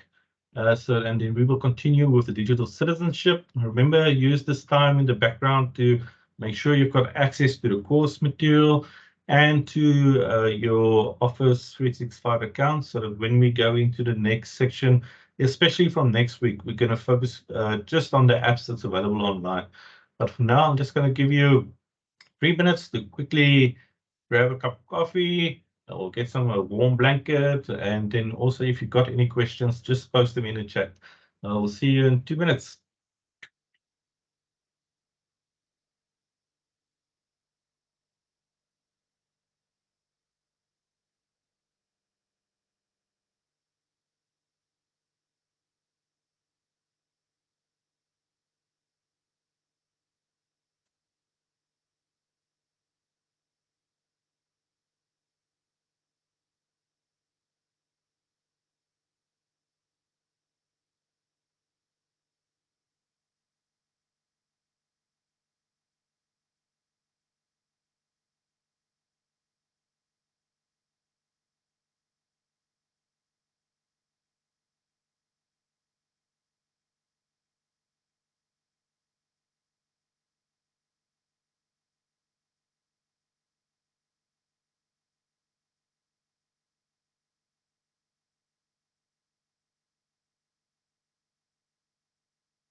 Okay, welcome back, everyone. I hope you are here with us. So we're going to continue to the next section. So the next section is going to be covered by David. It's on digital citizenship. Some really, how do you safely navigate this online environments, especially this digital, ecosystem that we are currently living in. And then afterwards, we're going to cover Edge. Now, you might be thinking, oh, Edge is just the boring browser. Believe me, there's some very interesting tools that we're going to be showing you. And we will actually be giving away a prize as well within the Edge, where you have to answer a question. So please stay tuned for that. So over to you, David. All right, thanks, Richard. And I'm back. Unfortunately, I looked at the TV to see what's happening with the rugby, and I unfortunately can't unsee what I just saw. All right, so digital citizenship. Now, students, this is definitely something since COVID really pushed us even more into the element of what really does it mean to be a digital citizen and how should we really behave. So it really is quite an eye-opener in terms of understanding what does it really mean to be a digital citizen. So some of the things is what we're going to look at in this section is some of the dangers of the internet and the web, the safety risks and the scams. I'm sure by now you might have come across 10 million of those, but those are very important things that we need to understand. How to stay safe on the internet is also very critical. What is your digital footprint? I'm sure you might have heard this in the news when they refer to what someone did ages ago. And I'll explain exactly what a digital footprint is. And of course, then cyberbullying, and how does all this play a role in modern society? So in a nutshell, guys, what is digital citizenship? Well, it really is the responsible use of technology, right? Because now we're in an internet age where everything's connected, how you engage with other people, it all falls under the package of a citizen. So just like a citizen, when you're in public, how you behave towards other people, now it's just on the internet. So that's really where we're at. And that's a nice quotation done by the AESeducation.com. Now, what is a good citizen? Well, someone that respects the laws of the country, the state, the city, wherever you may be. You're respecting others, you're helping others, and of course, you're taking care of your environment. Okay, so this we do know. But a digital citizenship, there's quite a different magnitude of elements that you're actually going to come across, and you'll see each one of them starts with the word digital. Now, I'm not going to read all these out for you because we're actually going to delve into each one as we go along in the slides. So there's quite a number of them. So the first one, commerce. Okay, so that one's a nice one. Buying and selling of goods. Of course, we know that springs to mind in South Africa. You probably got Takealot. If you're looking globally, you're probably thinking of Amazon. So yes, so that's the buying and selling of goods. So when you're buying a good, that you know what you're buying and it's represented. So if you're downloading it or purchasing a physical thing, that's basically you understand what you're buying and it's not fake or anything like that. Then you've got your communication side of things. So this is obviously when you deal with emails and SMSs. Which one should you use? So in a business environment, yes, we do use email. But as you would have probably by now received a SMS from UNISA for about next week, yes, we do also use text messages.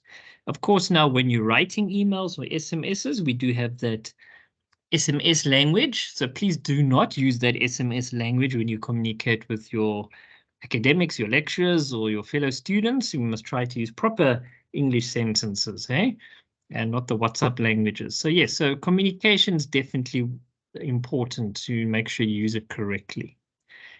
Your literary or fluency, basically understanding how technology works, the different forms it comes in, basically what you're going to be learning with us over the next today and the next 2 Saturdays, how you use the internet, how you search for information.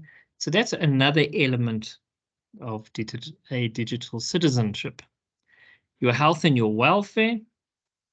So as you're aware, there's lots of things about health and welfare. Your mental health is a big one. You definitely, when you're using devices, your eye safety will definitely be one of the things that you need to take care of. In other words, go for eye tests regularly. Your ergonomics, in other words, your wrists, your arms, how you sit. The screen time definitely will play quite a big role in how you use technology. Of course, then also protecting against online harm or cyberbullying, or how to prevent you becoming one of those victims. So those are the type of things we look in at health and welfare aspects of the citizenship. Now, this is quite an important one. So if a product or service is free, right? They say this is free, you can use it for free, then you are the product. And this happens very, very often online. Everybody's trying to sell everything to you and they're saying it's free. Let's be honest, there's very little things in life that are actually for free, and oxygen is probably one of the few. So be very careful when you see for free. Digital law. Okay, so the online rules and policies, how to use technology ethically. Now, this is such an interesting one because when you download something, right, a movie, for example, the latest one, that's breaking the law. Simple as that. So when you get to deal with different aspects, with regards to the law. Now, downloading, sure, that's piracy, so we all know that's obvious. If you're on a social media platform and you send, let's say, something really nasty to a user for whatever reason, that is actually part of the law that you might find yourself in very hot water very soon. There's quite a number of cases. I don't know if you guys maybe follow this type of thing in the UK, where a footballer in a certain team didn't do something and everybody jumped on the bandwagon and sent some very bad things to him on his profile. And some of those people were actually charged and arrested at some point. So yes, it is becoming a reality that digital law is going to be enforceable. So yep, to stop the whole cyberbullying sort of scenario that we sit with. Rights and responsibilities, yes, we do have a right. Of course, we can view our opinions, but of course we need to make sure that we're not being overboard, try to limit it, because whatever you put into cyberspace kind of stays in cyberspace forever. So yes, so we do have privacy and free speech, but we must try to consider what we say before we put it into the World Wide Web. You've also got security and privacy. Okay, I know this is also major now with hacking and people getting into accounts. And that's really why I told you when we were doing my UNISA, please do not share your password with anybody. The nice thing with cloud computing is like what you're going to learn, like OneDrive. You can back up your data. It has antivirus running in the background, so it does protect you as well, so people can't get in. Of course, one of the major things that people, and definitely students, we find a lot, you receive an email that pretends to be from ICT UNISA, and they're saying to you, please click on this link. And when you click on the link, it says, please enter your username and your password. Now, UNISA is never going to ask for your password, just like the FNB or the bank is never going to ask for your PIN. It's the same concept, guys. If it wants your password, that means most likely 100% that is definitely trying to finish your password so they can access your account. So don't ever type in your password when there's a pop-up from an email saying, please enter your password. It's not genuine. Now, when it comes to your etiquette or net etiquette, there's a nice think principle that you could actually always refer to when you see some information coming across your screen. Now, think principle, basically the first letter is the question. So is it T for is it true? H is it for is it helpful? I, is it inspiring? N, is it necessary? And K, is it kind? So in other words, we're trying to make sure your behavior, your pattern of behavior is more friendly in terms of that you don't want to be a nasty, toxic person. So the simple principles before you post anything is actually exactly that think principle. Because as I said, whatever's on the web stays on the web forever. Of course, access is now a big thing. And as we've seen with COVID, everybody got online very quickly and easily, well, mostly easily. But there are limitations and consequences of technology. As you can see, maybe joining today from wherever you're sitting, and if you have load shedding, the data, the Vodacoms and the whoever's Celsius and the mobile data might not work because now those devices might not be able to access the technology. So there are limitations with regards to the digital access of citizenship. Now, as I said, your digital footprint, all right, it's quite a different elements that actually builds up this digital footprint. And so it's basically you and where you are on in terms of the internet, where you're existing, and all your activities that you've ever done is pretty much your digital footprint. To delete it all, I know there's a lot of YouTube saying, oh, you can delete it all. But to be honest with you, there are so many servers and backup servers in the world running in the cloud that whatever you post probably will never be gone completely. So yeah, so it's quite interesting, your digital footprint. So it takes things like social media. Now, you might be in high school and you might post something for whatever reason, whatever the political, let's say, movement of the day was. Now you are later in life, and then what you posted in your younger years comes out, and then people hold it against you. We've seen this quite often, and it happens even nowadays. that especially politicians or people in the media, people refer back because it still exists, even though it was many, many years ago. Your private web, okay, now that one should be really your banks and companies that offer services. It should be private, but we do see often what happens, people get hacked, and then the information becomes public web. So your public can also form part of your Google searches and your Bing searches. And now with ChatGPT, the different technologies that can actually do searches. So all of that forms part of this footprint. Your emails that you've sent and your messaging apps that you've used. So all of this forms a footprint of you existing in the World Wide Web on the internet. So the golden rule is before you post something, especially with social media, think twice before you post it. Okay, so how can you manage your digital footprint? Now, this is quite important. So we basically, there's 4 tips that they're really going to give us. And it really is about the history of you as a person and your activity online. So the first tip is know what your footprint says about you. Because when you're younger, you might have very vast feelings or views on the world compared when you get a bit older in life and you've experienced life, it might change. So it does say a lot about you and maybe how you've changed, but remember what you post stays there. Manage your privacy settings is definitely something you should consider. In other words, make sure you don't share your password, make sure there's two-way, I think they call it 2-step approach to you when you get an SMS to log into a certain app. So it just protects that no one else can do it. Manage your cookies. Now, what are your cookies? Not the things you eat in the kitchen when the wife's not watching, in my case. But cookies are little files that write from your browser. So when you're using your browser, it actually writes a little bit of information from that website to say you've been there before. So when you go to that website again, your browser is going to remember those cookie settings that you've set up in the background, and then it will automatically apply the settings and open the web page based on the cookies. So almost every website has cookies. It's just the way the browser works with the website. So it's good to clear out your cookies, especially with the learning management systems. If you do detect some issues, then clear out your cookies. It's very quick. You can do a Google search, how to clear out your cookies. And just it keeps your browser also functioning a little bit more optimally. And then, of course, tip number 4, think before you share. So if you've got a picture of your friend, and it might not be such a nice picture for that person, and you go and share it in Facebook, just remember now it's kind of there and it's going to be deleted.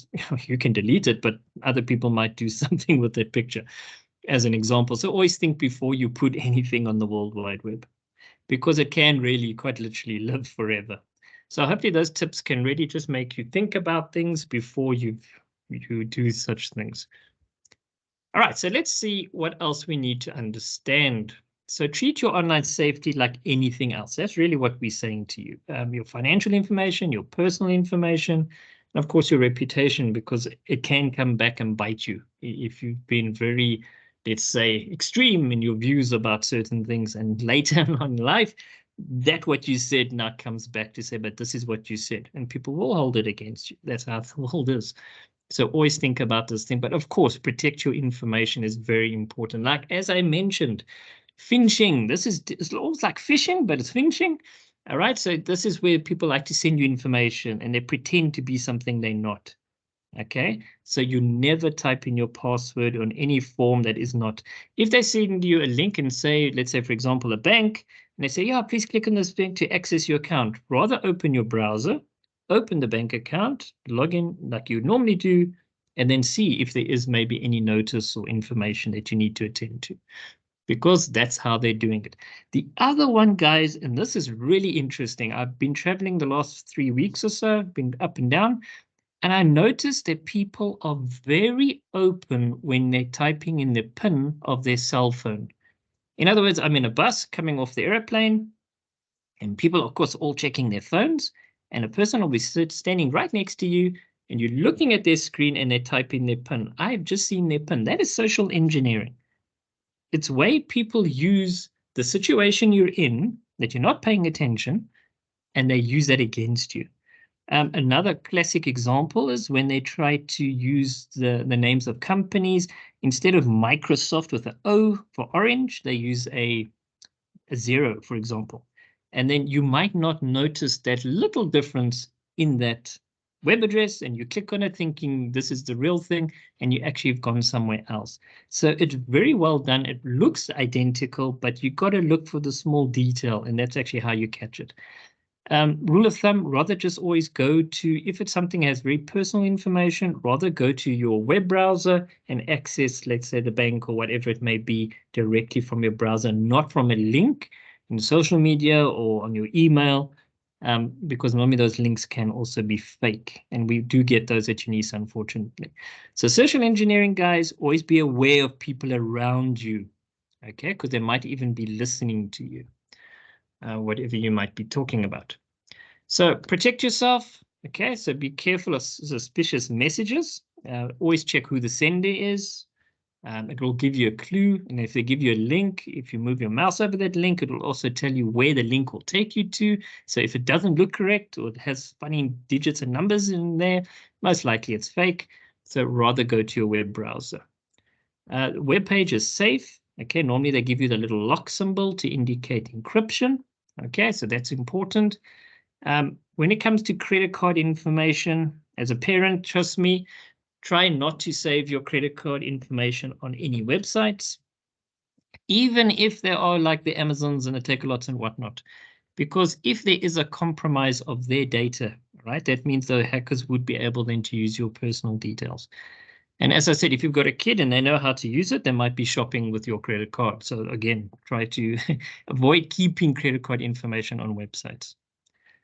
Use your web browser and keep it up to date. Always keep your devices up to date. That is critical, especially from the hacker viewpoint, because if you're not keeping it up to date, that means those gaps and those sort of features that are misbehaving, the hackers will definitely use it. So if you're going on to downloadable websites where you download your movies and music, which is illegal, yes, definitely you better know that your things must be up to date, and you better have a very good antivirus software, because they will nail you at some point. Your operating system will get damaged, most likely wiped. So be careful.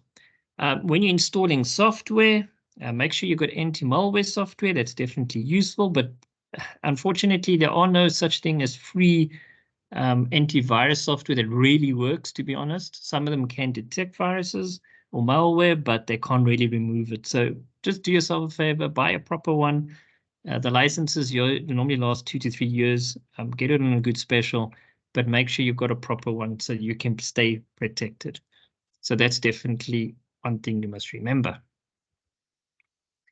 As we did indicate, so be very careful when you're sharing information, because whatever you share, as I said, will stay online.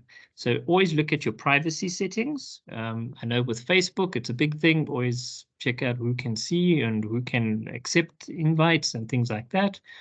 If your account is public, then it means anybody can see your information. And remember, this is also how they can try to scam you, by using information they can publicly access about you, and then you think the person actually knows you, but they don't.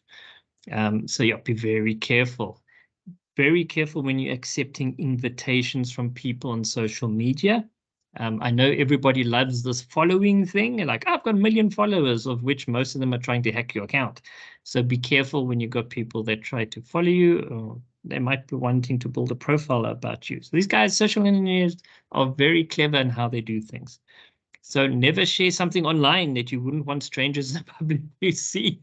Definitely. So if you see me and Richard in our swimming costumes, please do not share that online. We don't want anyone to see that, because neither of us have suntanned in ages, just as a clue. Always remember, you think before you share, definitely, and share when you say, always have safety in mind whenever you're working online. Don't accept something as always being absolutely from the person you think it is or from the company. Always rather double check and look for those pointers just to say, is this true or not? All right, when you're communicating safely online, we've got a couple of tips here. Use your instincts. So in other words, when you get an email and it doesn't really make sense, then you might just need to, or in this case, the chat, the first tip, rather than just not engage further. Because sometimes the social engineers side of the hackers, they tend to contact you like, hey, because they get your information, they pretend that they know you. And they'll say, yes, we met at this conference, wherever, because you posted something about a conference. And then you might think, oh, okay, I was at that conference. Or maybe I did meet this person. Okay, so use your instincts. If something doesn't seem quite right, rather back out the conversation or the chat or block the person. Limit what you share, okay, because what you share is about you and those people can use it against you. So yes, as I've indicated many times, keep your distance. So if you want to meet someone that you've been talking to online, like those dating websites, I don't even know them, so I can't obviously tell you an example of any of them. But yes, so if you're meeting someone that you've met online and now they want to meet face-to-face for whatever reason, yeah, ideally meet in a public place, and obviously let other people know as well that you might be meeting someone, or that other person might just sit near you, just so that they can keep an eye on you, just to make sure that there's nothing strange happening. Okay, so human trafficking, for example, they might use that type of tactic. So just consider things when you're doing things, guys. Yeah. Create strong passwords, definitely. So in other words, don't use common words or names or parts of your name or your surname. Use numbers, use special characters. You must have a little password book that you hide away, because especially if your passwords become quite long, maybe you just want to keep something like that, but only you know where it is. So common words, definitely avoid them. Definitely surnames and names of your pets and things that are guessable, really. Use definitely different passwords for different accounts. What I find is, with the work I've done previously, if I say to you, register on this website, let's say for development purposes, for training, and the person would use their Gmail account, and then they would actually use their Gmail password as part of the website that you want them to join, which in other words is you've given your Gmail account in this example and your password to the person. So don't use your actual password for, let's say, your email account when you're registering on a website. Use a different password for every access point, basically. And as I always say, your password is only for you, and try to keep your personal and your business things separate, because it also makes it harder for hackers then to really get at you in terms of your information that you are presenting. Again, don't ever change your share your password. You've heard it like a zillion times from me. And also when you get to links, okay, like there's a good example, confirming your personal information. Rather go to, in this case, HR, and rather check with them directly instead of using the link, because the link itself is part of it. All right, so here's a question for you guys, and you can use the chat to post a question there, or the answer at least. What should you do when you want to use information that you find online? Okay, so let's say you got an assignment, you got some information that you're finding online. So what should you do? So you can just type in your answers there. And Richard, just let me know if the answers are coming through.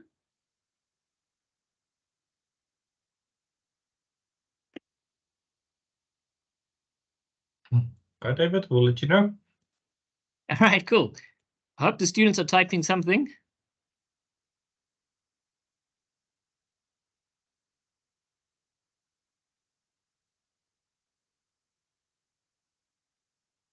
Okay, maybe they're thinking about it. So use the chat, guys. You can just post your answers there. So what should you do when you want to use information that you find online?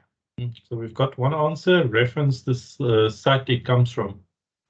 And there we go. Brilliant reference. Because it's not your work or not your idea or information, then simply say, where did you get it from? Fantastic.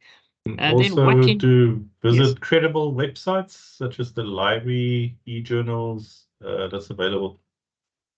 Yeah, yes, that's also good, but you must also refer where you got the information from. So very good. Well done, guys. The next question was, what can you do to prevent or end cyberbullying?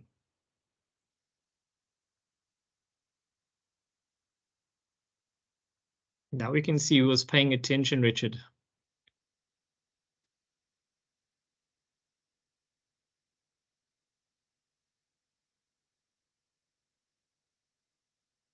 Was there any answers yet? What can you do to prevent cyberbullying? Not yet. You just need to think a bit.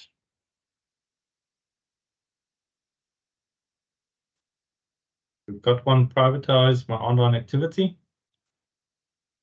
Yep, that's good. That's part of the answer. Yes. To think before you post, guys, or you respond to. Think before you remember there was a think principle. So remember the think principle. We've also got protect your online security. Don't post personal info or things you don't want others to see. Be mindful of what you are posting online. All right, fantastic. I think that's pretty much covering it. All right, so let's continue then, guys. So best practices for using information online. So this was a little bit of a trick question because it's still coming up. But yes, really, you need to reference or credit that person that did the work or where you got the information from. So if it's something somebody's selling, then you must also obtain permission from the author as well. So you can't go sell Nike shoes if you don't have permission from Nike to sell their shoes.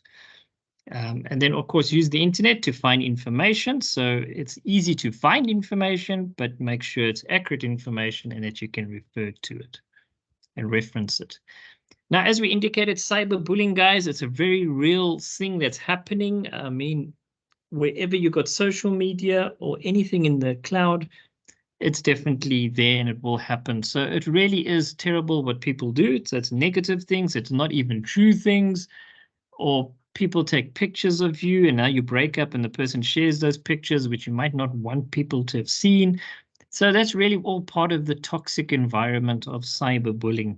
So it really is about looking after yourself. So in other words, there are some best practices to remember, because what you sow, you shall reap in some form or another. And I like what the first one is, the golden rule: treat others the way you want to be treated. So that's exactly how we all want to be treated, with love and respect. Avoid sending negative messages. Sometimes it's good just not to respond, guys, even though you want to. Just don't. You'll be the bigger person. People are different. We have different views, and that's okay. There's nothing wrong with that. It doesn't mean you have to enforce your view on everybody else. I always like this one: pause before replying. In other words, take at least 10 deep breaths before you respond, because once you've responded, you can't take it back. Think twice before sharing online, definitely. Stand up for yourself or for others if you see people are being mean. Although if you do get involved in that, it tends to just get out of hand. So be careful of jumping into something you might not necessarily think it might turn on to you. If you see dangerous things, there are normally places you can report, like, for example, your Facebook, if there are posts, or on Instagram, if there's things that are not really for children, let's say, for example, you can report them as well. Or if someone's trying to contact you and they're harassing you, basically, just block them if it's possible. Don't engage such people. And if you can do this, then we will definitely be a responsible digital citizen. So when it comes to social media, it is good to just check out your settings, your options. As I did indicate, when you're accepting friends, maybe check them out first. Make sure they're genuine. Be careful what you post. And if you don't wear it, don't share it. So that's basically about social networks, which is pretty much everything. Please do protect your devices. It's very important to keep your software up to date. So make sure you do the updates, especially with Windows. Every now and then it will do that. Use proper antivirus, anti-spyware. Don't turn off your firewall. Your firewall, guys, is software. It can also be hardware, but mostly it's software nowadays that runs on your computer that actually prevents people from accessing your device. Okay, so it protects that information that you should receive and prevents the people from getting in. Protect your wireless router with a password. So if you've got internet at home, definitely you need to change the password. so that nobody else can access it. Because the guy installing it might have your password as well. He might use it. You never know. So you need to change your password, keep it to yourself, or in that case, the family. Flash drives, be very careful with flash drives, because now you've got OneDrive, so you don't actually need a flash drive anymore. The problem with your USB flash drives is viruses usually come with them. So definitely be careful when you put those in. Only down apps that you really know are the actual apps, and not apps that you might not know what they're doing, because they might be opening backdoors into your computer, which the hackers can use. And of course, use secure websites when you've got sensitive data, definitely like your banks and MyUnisa. Is when you're logging in, because remember, MyUnisa has got a lot of information about you. All right, let's have a quick question here. So when you go on a web page, right, a URL, Uniform Resource Locator, how do you know it's a secure page? Now we've got 4 options here, A, B, C, D. So when you go on the banking website, which of those will actually tell you that this is a secure web page? So please post your answers in the chat, A, B, C, D.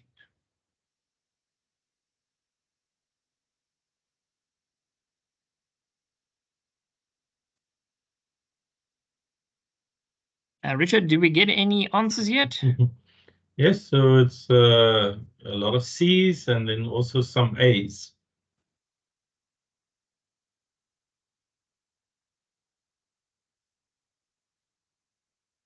All the C's are coming in now. Okay, fabulous. If you said C, you are absolutely correct. HTTPS, the S stands for secure. So yes, so it must have HTTPS. So that's a good way. And there we go. It means it's secure. All right, which of the passwords is the strongest? A, B, C, or D?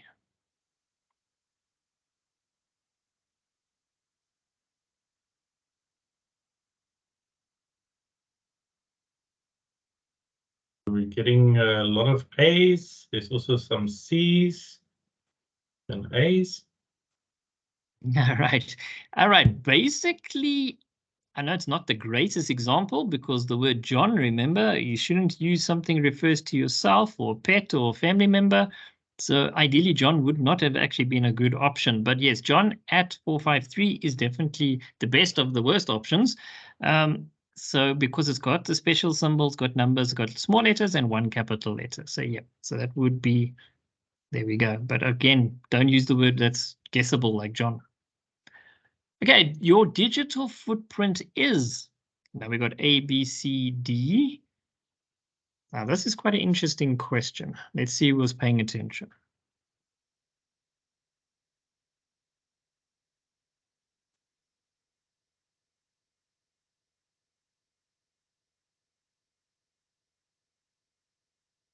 So we've got a lot of C's for this one.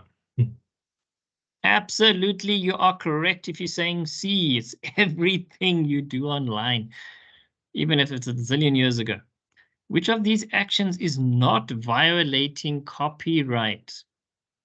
We've got A, B, C, and D again. Now we're looking for which of these actions is not violating copyright.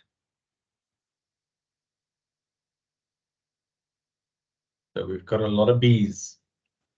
Yes, and if you said B, you're absolutely correct.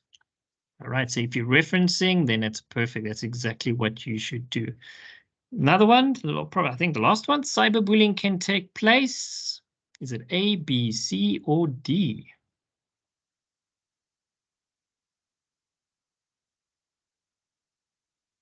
Got some B's and some D's. Okay, it's definitely D, because cyberbullying can happen anywhere in cyberspace. So that includes social media platforms, SMS, emails, absolutely anywhere. As long as it's in the web, in the cloud, it can happen. So, okay, well done, guys. So that's pretty much what we've looked at in this section. Okay, what are the dangers of the internet? How do we protect ourselves, the safety and the online scams? To stay safe, what are the steps? We gave you quite a lot of tips. Staying safe on the internet, how to manage your digital footprint. Remember, think before you share, and also how to prevent or even end cyberbullying. All right, so, okay, we're not going to be pausing at this minute. All right, so this is the element of the digital citizenship, but we've also got something else that we would like you guys to actually work through. In the section that says Introduction to Digital Skills, we've covered now the digital citizenship part, but I want you guys to actually, there's 4 more sections that you can actually work through: working with computers, accessing info online, communicate online and create digital content, and participate safely and securely online. So there's 4 other sections that you can also work through within our course. So please do work through these sections. So when you click on it, for example, working with computers, it's going to give you all the outcomes that you can actually go through and make sure you understand things like right-clicking. What does it mean? Operating system. So these are terminologies maybe you have not come across before, and it will take about 60 minutes for this section, but we've got a video here for you that you can actually go watch where we explain this all to you. So we really want you, it's sort of homework if you like, guys. There are slides as well that you can work through that will also give you information. And of course, as Richard has pointed out, we do have the learning path as well, which you can simply go and access. So it's quite important that you work through this information as well. If you're an experienced user, it might be quite basic, but if you're a newbie to internet, and maybe there's, as I said, some things that you might not have known, please do go work through this. It's definitely for your benefit. This course is open, guys, which means it's more than just students that can access it. So maybe if you've got a sibling who's new to computers, they can even work through this section to really understand what is a computer and how does it all work. And then, of course, do also accessing information online. This one also will take you about 60 minutes to complete. Again, there is a video that you can watch through where yours truly, you'll hear me explaining all the details to you. And of course, we also did include the slides and the learning path as well. So there's a lot more information than what we've just covered in this session, but we have tackled sort of the big one for now, digital citizenship, but please do also work through this information as well. It will definitely be for your benefit. Now we're going to hand back to Richard, which is then going to tackle the next part of today's program. So I hope you guys are ready. This is really going to be interesting and fun as well. Over to you, Richard. Hey, thank you, David. So I hope you're all still with us. So now we're going to start just have a look at the quick introduction to Microsoft Edge, and then also do the activity for Microsoft Edge. There was some questions in the chat that I see. So remember, if you log into office.com and you don't see all these apps, so you only see Calendar or Outlook, if you only see those 2 here, that means you need to request your license. I did post the email address that you can email in the chat, but also what you can do, I posted a link where you can activate it yourself as well. So the way you do that is, let me just quickly open up here a new, wait, I've got one here. So that link that I sent you, all you need to do is you just type in here your student number, and then you're at mylife.unisa.ac.za, and it will actually look through, okay, you are actually on the education tenant, so you can just select I'm a student, and you follow the steps, and it takes about an hour or so, and then when you refresh the page, you should see all the apps. So luckily, you've still got this week just to set it up to make sure you've got access. The next week, we're going to focus quite a lot on working on that online platform. But as I mentioned in this section, we're just quickly going to do an introduction to Microsoft Edge. So for those of you that don't know Microsoft Edge, it's basically a web browser. A lot of us might be using Chrome or Firefox. In the past, we used Internet Explorer. Please, if you're still using Internet Explorer, upgrade to Microsoft Edge as quickly as possible. That's a big security. Now it's been deprecated for quite a few years. Now, you might think now, okay, this is just a browser. How can this actually enrich your learning experience? So we're going to have a look at some of the tools that's available that you can use. So we won't look at necessarily just at the basic functionality, but we will focus more on specific tools. So we can look at the built-in tools, such as, for instance, the read out loud, how you can use the math solver, how you can use the referencing tool if you're doing research and use collections. And also, how do you can actually, search the university if you're logged in with your MyLife 365 account. And then, as mentioned, the step-by-step, how you can use the math solver to really, it helps not just with your studies, but anything that you perhaps want to solve, an equation or a formula, it can actually guide you step-by-step through all of these tools. So just in the chat, I just want you to answer, what is the one thing you wish a browser could do to help you do more? So what is it that you perhaps wish a browser could do? Especially if thinking along your studies, perhaps researching, what is it that you wish your browser could do? Just answer this question in the chat. Remember, if you do fall behind with any of these areas, please post the questions in the chat. And David is there to support you in the chat.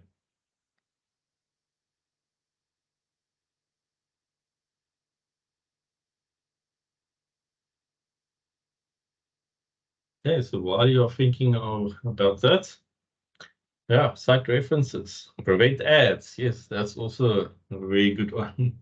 So 60% of your time on a computer these days are actually spent in the browser. So, for instance, you might be visiting YouTube, all of that you do. Generally, when you're on a desktop PC, you open it up in a browser. On your phones, you might be using different apps for certain features, but also you are actually connected the whole time to the online space. Now, when it comes to why you would perhaps use Microsoft Edge above any of the other tools, especially, if you're using Chrome. One thing that I do like about Edge, speaking not as a outsider from Microsoft, is it actually does use quite a lot less RAM. So you might find if you open up Chrome, your computer really gets slow. So that instance, it does use a lot less RAM, so it is a little bit faster on your computer. And it's actually built on the same technology that Chrome is built on. So that means you already got access to all that apps. It's all the security tools, all of that is already built in. And it's also got, all these accessibility tools that we will have a look at now as well. And as mentioned, if you've got a add-on that you perhaps use, that you used to use, say, in Chrome, you can easily install it from the Microsoft add-on store. So this is just a picture of what, the browser usually looks like. So by default, if you're going to log into, for instance, your portal, you will have access to your apps. But you can see it looks exactly the same as many other types of browsers. So generally, you will use the top search bar to search, or if you open up a search engine such as Bing or Google, you can just type in and it will actually search for you as well. Now, one of the tools that we're going to be looking at is the Immersive Reader. So Immersive Reader really focuses on the text. So maybe you've got, for instance, on my modules, there's a long section that you need to read and the text is very small. By entering Immersive Reader, it actually just highlights the text, so you can easily read through it. And it also, for instance, has a tool where you can read it back to you. Or maybe you just want to sit back and listen to the text actually being read to you, to really build how do you pronounce certain words. As I mentioned, most of us, English is a second language. We don't always know the correct way of pronouncing a word. So this will really help improve your reading and the comprehension of the study material. The text can also be translated. So currently they do support quite a lot of languages. The African language is currently Afrikaans. Zulu is coming soon to Microsoft Edge. Zulu is already available in Microsoft Word. once we do Microsoft Word, we will actually have a look at it. And Microsoft is now currently working on developing tools for all other South African languages as well. It's just proving a bit more difficult because of the very unique dialects. Now, as mentioned, the read out loud, it's actually very helpful if there's text and, maybe they use unique words, academic words. You can actually use the read out loud and it will actually read that text back to you. So even, when you open up a learning unit and there's so much text that you have to go through, just put it on read out loud. You can lie back and listen to it as well. Now, a big thing is collections that we will also have a look at. So this is especially useful. Say you are doing an assignment and now you have to go write an essay and you have to go look around the internet for information. What you can do in a collection, basically, all the places you go, you just drag and drop it into the collection. From that collection, it can then automatically do your citations for you and your referencing. So you don't actually, a lot of that is actually taken away, where you have to now get the correct way of referencing a website or a book. If you just browse online, you just drop it in collections and you can then reference it from there. So we will have a look at this tool as well. So really start making use of this tool, especially when you're doing, researching an assignment. I know, for instance, myself as well. Sometimes you go search for a topic and you've got 20 tabs open, and then, you accidentally close it, and then you remember there was one that was very good, but you don't know how to get back to it. So this with collections, you basically create a topic and you just drag everything that you find on the topic in there so you can quickly access it. But as mentioned, it also gives you the ability to reference it automatically for you. Then there's also a tool called Web Capture. So a lot of times, you're on a website, especially, for instance, if you submit, for instance, an assignment and you perhaps get an error, then you can quickly capture the web page. You just drag, over the area to show, so you can capture that image of the website. You can even export the whole page as an image. And especially also if you submit your assignment and you just want record that it has been submitted successfully, the web capture tool is very quick, to grab something. And you can even then draw on it. So if you want to explain to somebody, click on this one, you can actually use this pencil tool.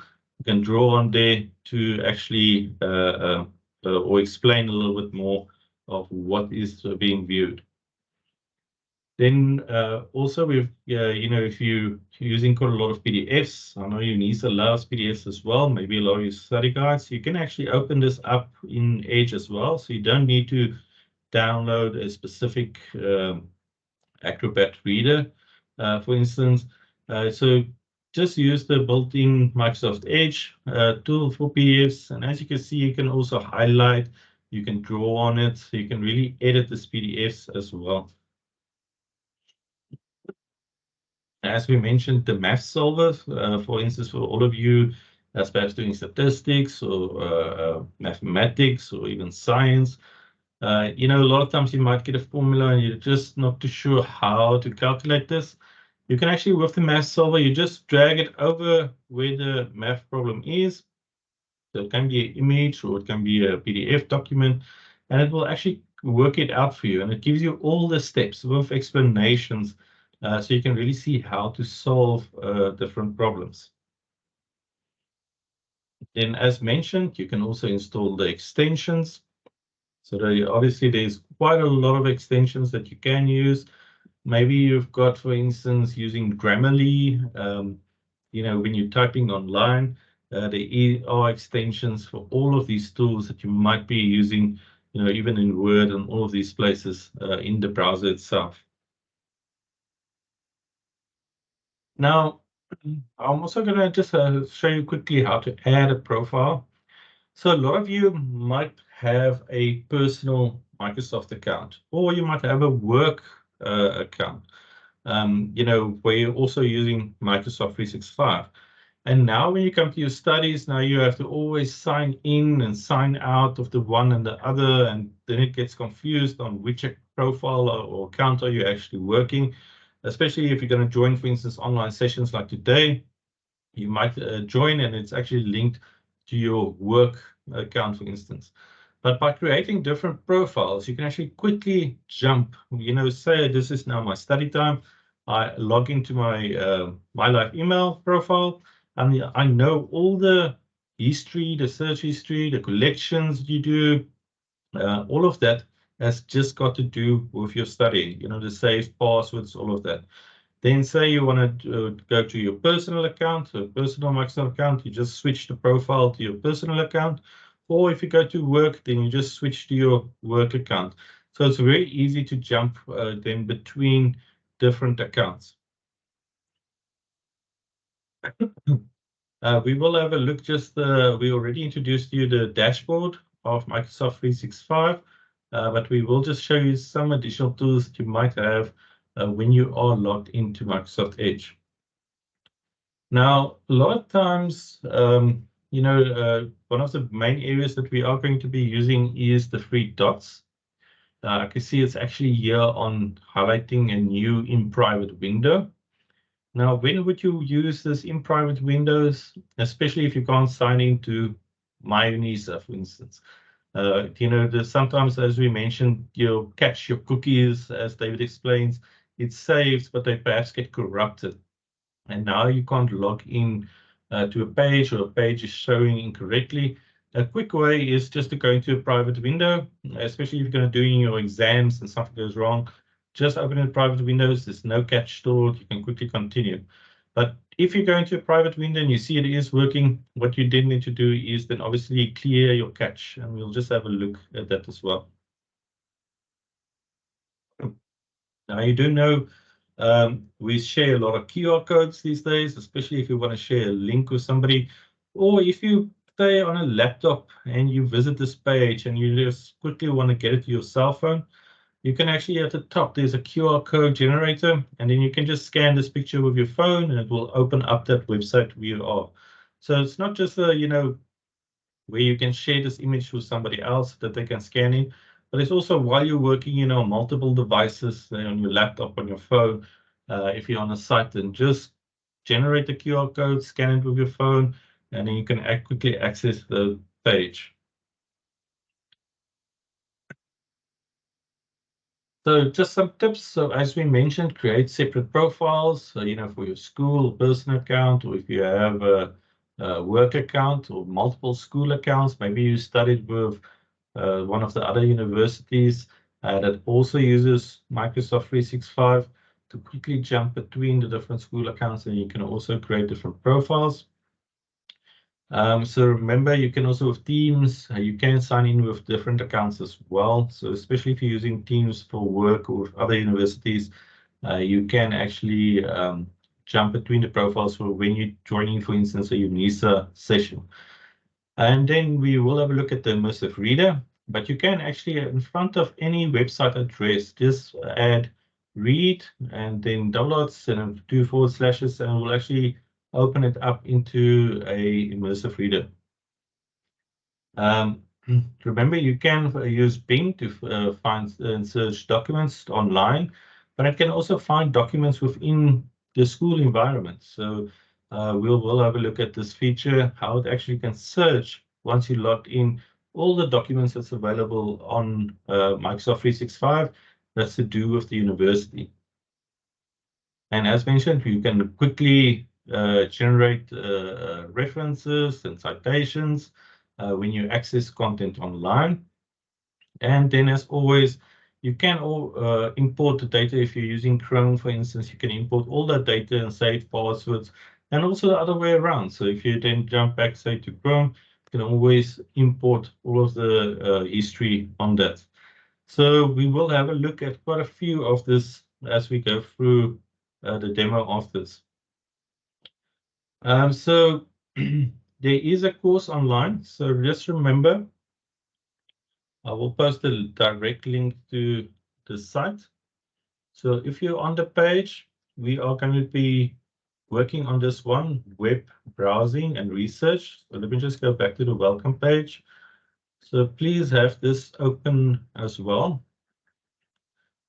So if you actually do the Edge browser, the presentation is on here with a video. So if you want to catch up, but there's also the Microsoft Learn path where you can actually get work through all this content on Microsoft Learn, and you can actually earn these badges that you can link to your profile, like your LinkedIn profile. So the one that I really want you to get ready is this one where we're going to be doing the activity afterwards. So I'm going to post this direct link in the chat, so you can open this as well so long in your browser. Just remember, if you're not signed in yet, just to click at the top right, there's a login, and you just log in with your MyLife email account. But you can also, if you don't have a MyLife email account yet, you can always create one as well as a free account. So you just let them know that you're not currently a student, and then you can create a profile to log in. So this is especially important next week when we're going to do quite a lot of activities on OneNote, OneDrive. Then you do need access to this so that you can follow the steps along with us. So just to get started, so I'm just going to open up another browser window here. Okay, so this is, for instance, a blank window that I opened. So at the top right, you can see there's like the little icon. It might be showing a picture of if you upload a picture, you can actually upload here. But here you can see the different accounts that you have on this, different profiles that you have. So for instance, here's my personal profile, but if I want to sign into my work profile, I just click on that tab.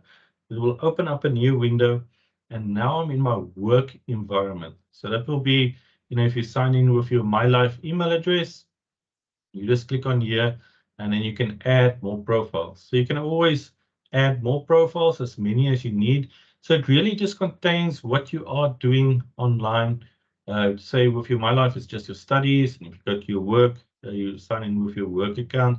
Or as mentioned, even if you're using different university accounts, you can also, if it's since a different university, you can have to sign in with different accounts from there as well. So just always make sure that you do know that you can jump between these profiles to really contain the information. Now, especially if you're going to be using say a public computer, such as in the library or digital access center, or you visiting the your UNISA campus, the computer labs. Remember, you can sign in, and it can sync all your search history, passwords, all of that. Just make sure before you leave to always then log out of this account, because you don't want the next person to come in and they've got access to all of your information. Just make sure that you are aware that you must always sign out of your accounts.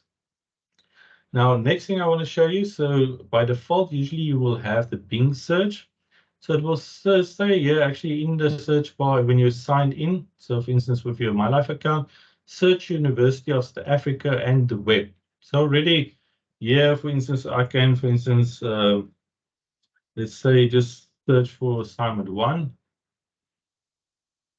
Now it will give you results, obviously from the web, but it will also have this option here where it says school. So if I click on school,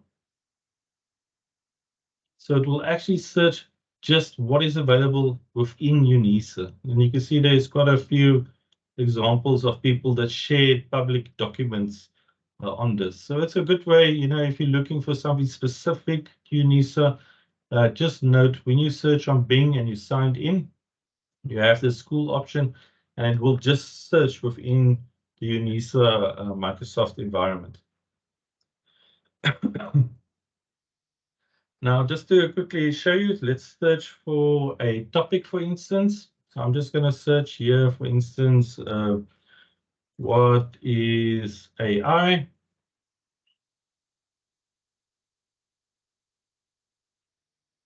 So I see there is a Wikipedia article, for instance, on this. So once you visit a page, as we mentioned, you can actually type in front of the URL. So if I just go in front of it, if I'm now a real pro user, I can say read and then 2 forward slashes. And it will actually then open it up for me in the immersive reader. If you just zoom out here quickly. Very, very big. Yeah. Okay, so as you can see, this is the immersive reader.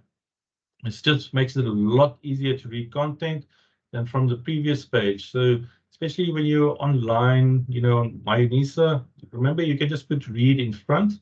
But also if you have a look here at the top, it will give you the option. The first one is read out loud. Second one is enter immersive reader. So that's the exact same as when we put read in front. So let's just have a look at some of these options. So if I click on this one, enter immersive reader, it will open up this environment here for me in the immersive reader. And now I can actually, you know, have some text preferences. What size must it be? Must it be a little bit bigger? What is the background that I prefer? Maybe you're reading at night, so you prefer a darker background for this. So you can really adjust how this layout is. And as you can see, it's almost like a book now. I can quickly jump through the different chapters as well. So it does have some grammar tools as well. So you can highlight certain words, for instance, adjectives, all of that. So if you perhaps you know, new to English and you perhaps want to explore these different vocabularies, please make use of these tools. And then we can also always, as mentioned, translate it. So say I've got wanted in Afrikaans, it can actually translate all this whole page for me into Afrikaans as well. So let's just quickly have a look at that one. Just here we go. So that has translated to Afrikaans. So as I mentioned, currently it is this South African languages, I would say, that's now being covered is just Afrikaans, but in the future, they will also be incorporating Zulu. Zulu is already available in Microsoft Word, and it actually can read back to you in Zulu as well, very fluently. So if there's something that you perhaps want to perhaps have as your home language to get a better explanation, just know the tools are here, and in the future, they will be incorporating all the other South African languages as well. So I'm just going to put it back to English, to the original. Now, just one tool I want you to highlight is, for instance, if I want, for instance, this text over here, I want to read this. I'm just quickly going to highlight this, for instance, and then I can say read out loud or read aloud. So it will just generate it. Artificial intelligence. AI redirects here. And, you know, it sounds very, how can I say, American English, but they do actually have different vocabularies or voices that you can actually choose from. Let me just quickly switch it to a South African. Let me just see. Don't want that one, that's English.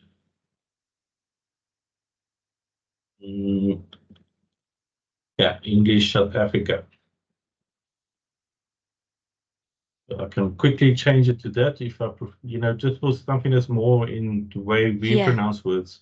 For other uses, see AI disambiguation, artificial intelligence disambiguation, and intelligent agent. Artificial intelligence, AI, is intelligence demonstrated by computers as opposed to human or animal intelligence. Intelligence encompasses the ability to learn and to reason, to generalize, and to infer meaning. One AI applications include advanced web search engines, example, Google Search. So as you can see, you know, there's, especially when you come to academic reading, sometimes they use very big words. So this is a quick way to see how is it actually pronounced. And you can actually even let it read you this whole section back. So really make use of this immersive reader, especially if you're using your phone as well to study. Because as you can see, you can quickly change the font sizes, how can I say, the backgrounds, all of that. It just makes it a lot easier on your eyes. And you do not want to wear glasses if you're not wearing glasses yet. So rather protect your eyes and make sure that you have a comfortable environment to read this online information. So that is generally when you visit a page, you can always have a look here at the top, the immersive reader. So you can even select the text from here as well. And then from here, just select also immersive reader if you don't want to Artificial read out loud. intelligence. So you don't need to go into the immersive reader. You can actually select it from here too. Now, some of the other tools that I just want to highlight to you, if you don't see these tools at the top right, let me just bring it here in the middle. So for instance, we've got here, let me just highlight for you. So we've got our favorites and we've got collections and also browser essentials. Now, if you don't have these tools here, just remember you click on these three dots where you access your settings. And let me just click on this one quickly. And then if you scroll down, there's more tools. And then you will have access to, for instance, the Read Out Loud, Math Solver, and the Cite This, and also the collections. So if I have a look at the collections, David, you must just let me know if there's any questions in the chat. I know it's a lot of information, but remember the information is also available on the page as well, so that you can quickly reference it. So if I, for instance, look at collections, so if it's, remember, if it's not available in the top bar, it's under More Tools. But if I open up this collections, it will open up on the side. If it pops up on top, you can just click this little pin here at the top, and it will actually pin it to the side for you. So here you can basically now start a collection. So let me say AI research, for instance. And then I can always just add the current page, for instance, on here, and you will see it added a page for me on here already. And then if I go back to say a search, so maybe I'm looking for some images on here, I can actually, like I say, add these images on here as well. Just drag and drop them. So this is how you build up collections for, to quickly when you're looking for information on a topic. So for instance, here's the encyclopedia as well. So maybe I want to link that one as well, just to remember it. You can just drag and drop it in, or you can visit the page and just say add current page. So this is how you build up, how can I say, when you're researching a topic, you can do various topics that you're looking for. Now, say I've got I'm now done basically with this, and I use some of these resources. I can actually go here, show citations. It's got the APA, it's got the Harvard, depending on what your college is using. So say we're using APA. So it will then generate for me this citation already. So it will tell you there, for instance, perhaps some information missing, but generally the citation is already there, and I can just copy it from here. So I can, for instance, say this is a website. It will ask me for some missing information, perhaps from the article, but it will then give me the complete citation that I can just copy into, how can I say, into text. So it can give you the in-text citation or the full citation as well. And remember, you don't need to do it in collections. I can actually just right-click on any page and then also ask it for the citation. So if I go here, but this one is not added here yet. So I can add it to collection. Just want to see, but I can basically from here, for instance, click on the More Tools, and then also click on citation. Sorry, my computer is a bit slow for some reason now. I think I've got too many tabs open. Let me just quickly open up that again.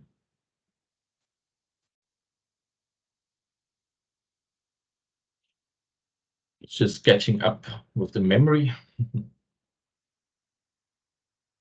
Yes, we need to upgrade on our laptops, Richard. I would rather use our mobile phones. It's a lot faster. So if I just go here, back into my workspace.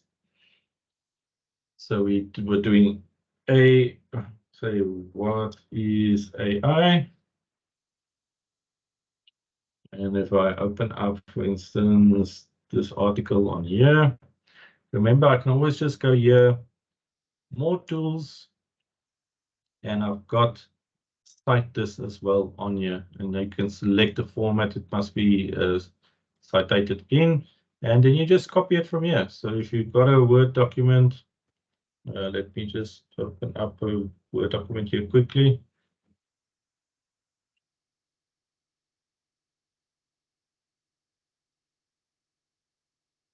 And then I can just paste it in, and it will actually give me the citation for that in that specific format. So obviously, if you're going to be using it on the library space, looking at various PDF or e-journals, it will include the author and all the year, all the information that's available for that resource. So this is a quick way, if you just want to get an idea how to do the citation or do the in-text citation, you can, for instance, highlight a certain section and then do an in-text citation for that as well. Now, one of the tools, as we mentioned as well, that's very helpful is, say we've got mathematical problems. So I'm just going to here algebra problems. So let's go look at some of the images that we can find for you. So for instance, let's do this one. So say I want to work out what is the answer to this, or even let's do a more complicated one. What is the answer to this? I have to perhaps calculate it. I can easily go here to more tools, click on Math Solver.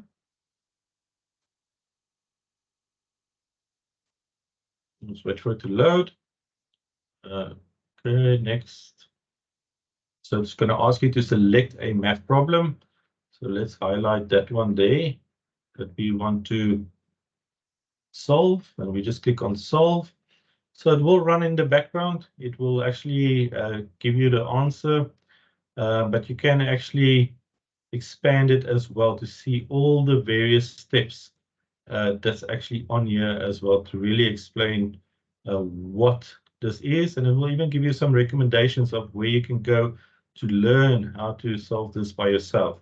So these tools are built into this, so please make use of them. They can really make your life easy. Now, as we mentioned, say you go to my UNISA.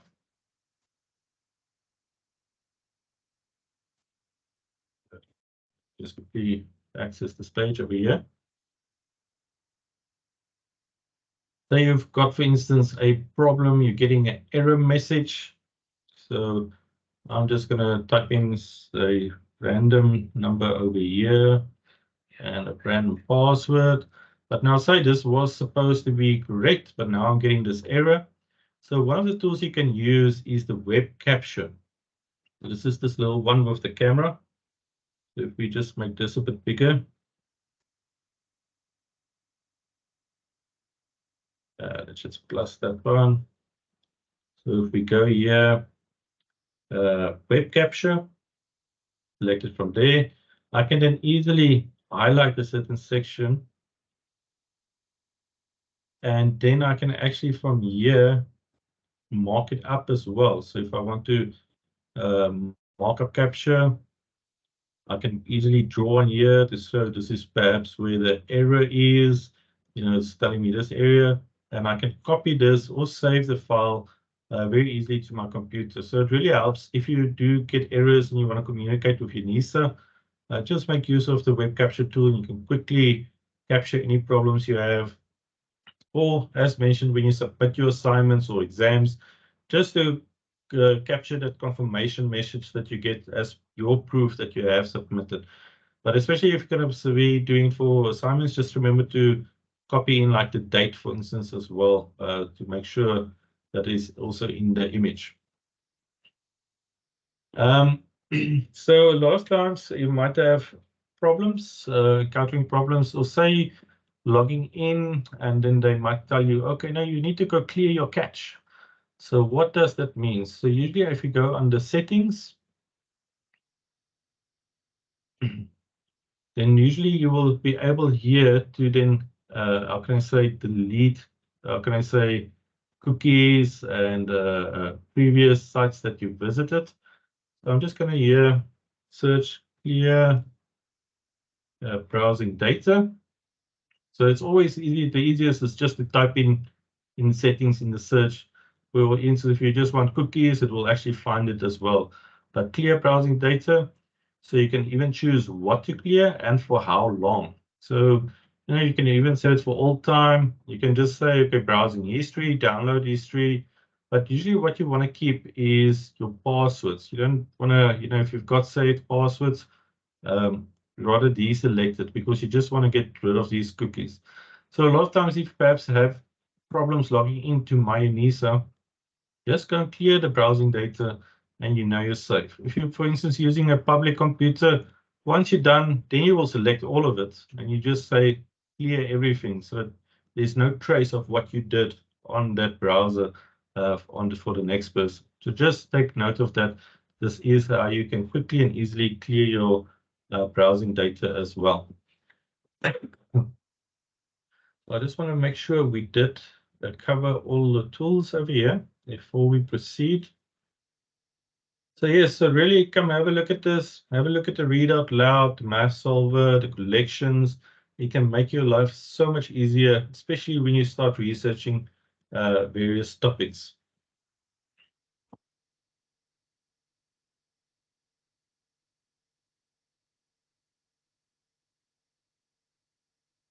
Okay, so I'm gonna ask David just in the chat, you will actually post a link to this question, where a questionnaire that you can fill in online.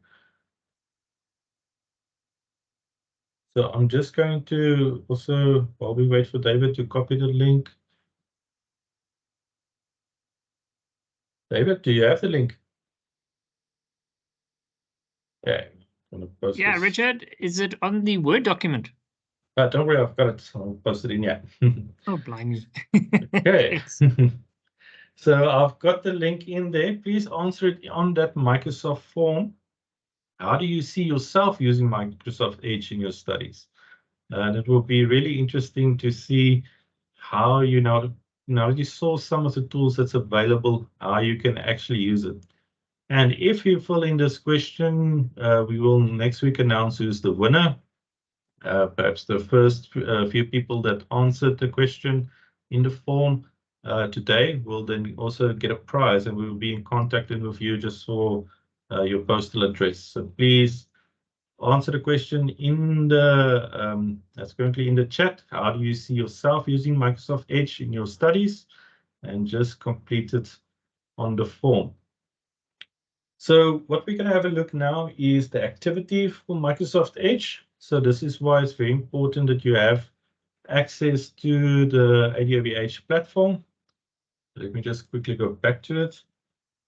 You go to adovh.unisa.ac.za.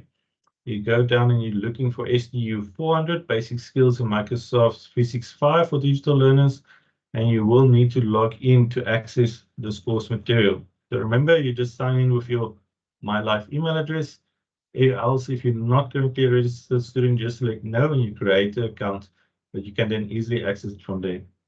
So under web browsing and resources, there is an activity that we're going to have a look at now. So please complete this activity. You can follow along while we are doing it, but you can always do it as well afterwards during the week, perhaps when you get some time. So we're going to have a look at this activity. So for this activity, you will be using Microsoft Edge. So you can always download it as well, but you can also actually use Microsoft Chrome as well for this activity. So we're just going to search for information regarding artificial intelligence. So what you will do is just open the Microsoft Edge browser. So remember, it's got usually this little icon here, the blue one. Google Chrome is usually a bit more colorful. So you can, if you don't have it, you can download it to your device. I'm just actually going to give you the link as well. Edge. So you can actually have it on your mobile device or your desktop, or if you've got a Mac, you can download it for there as well. So these are all the devices that's supported by Microsoft Edge. So you can even download it, for instance, on your device, Android, and you know that one, a specific browser you're using only, you know, specifically for your studies, for instance. So you're logged in, you know, everything's accessible. Now, one thing you will note is it doesn't support any other phone operating systems, such as the Harmony OS from Huawei. So just be sure, that's why I always advise when you do buy a device, make sure it does support at least the Google Play Store. So for this activity, we're just going to go to Bing. So let's open up a new tab. So we go to bing.com. We don't want to create something now. So on Bing, we're actually going to then now search for artificial intelligence. You see how I always jump between the two, and that's just the idea when you do your activities, is to have different tabs open. So next week you will, for instance, have the tab open for Microsoft 365, where we will also be working quite a lot.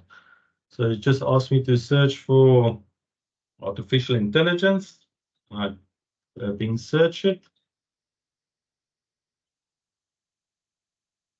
A page will appear with the results. You can click on the results, open them, open the top 3. So you can just basically have a look through, you know, the top results that we actually receive for this topic. And it can even give me a timeline. And as I mentioned, you know, if you now go into these various pages, you can actually do a citation for this page, or drop it in your collection as, you know, something that you are researching. So please have a look and perhaps play around with that with your collections. But now for this activity, it now wants us also to do a search, say, on the UNISA library. So here you can just click on the link that's provided on here. I'll paste it in the chat as well if you want to follow along now. I see there's constantly breaking up. So remember, we will make the recording available as well if you do, you know, experiencing any interruptions with load shedding or connectivity. The steps, all of them are on the online on the link that we shared. So you can always follow the steps on here. And it's, as you can see, it's got the images, it's got everything. So you can really follow it step by step. So it's just asked us now to open the library with the link. So we've got the library page over here.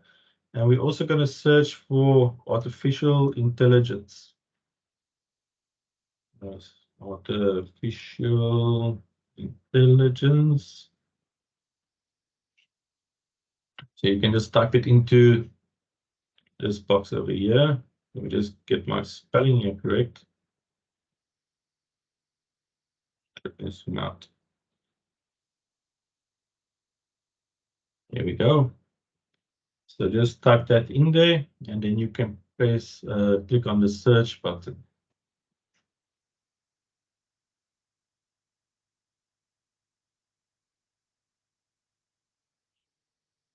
So this will then give us some of the search results. It might ask you just to sign in with your student number and password. After you log into your library account, you can then select various filters on these results. So I'm just going to show you this as an example. But for instance, say we now search for it, I'm just going to make sure I'm logged in by clicking on this login button at the top,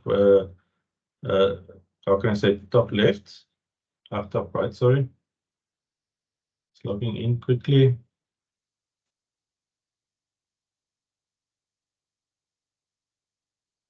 Yeah, it's giving me now error today. So I'm just going to on here, you can see you can actually do filters on these. So for instance, say if I want to book an ebook, for instance, that I can actually read online, I can actually select that and it will filter for me all the resources that's available on here. So it asks you just to filter it by full text and also peer review. So we can actually have a look here where the text is available. For instance, the book ebook is available. We can then open up a resource.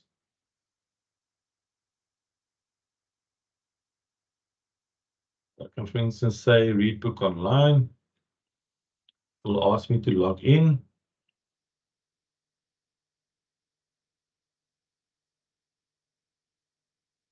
So remember, the steps are on here that you can follow along on the website. I see the interface have changed a bit, so we will update it this week as well, just to make sure you've got the latest visuals while you do these activities.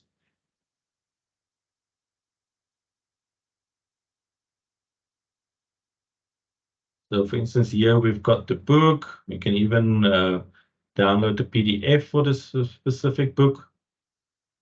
And or we can just read it online as well. So for instance, if I just want a specific chapter in this book, and always I can use the citations to, generate a citation for me automatically.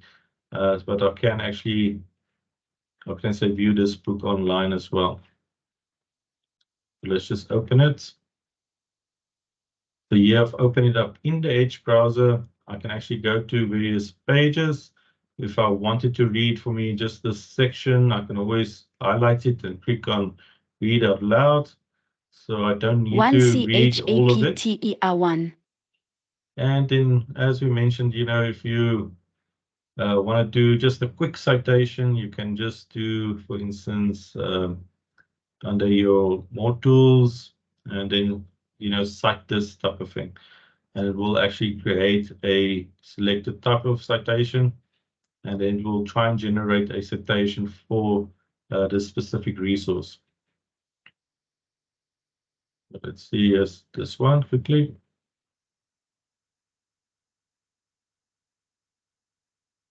More tools, say like this, and it will then give me the citation for this specific resource. Now, so please go do this activity. All you need to do is basically find a resource. You test out the tools such as the read out loud. There's also a short video, on search strategies. How do you actually can refine your searches using certain, how can I say, characters.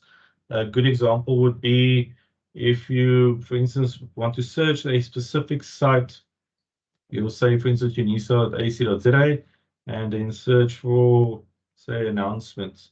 So it will, for instance, just, I could say, narrow down the search just to the specific website.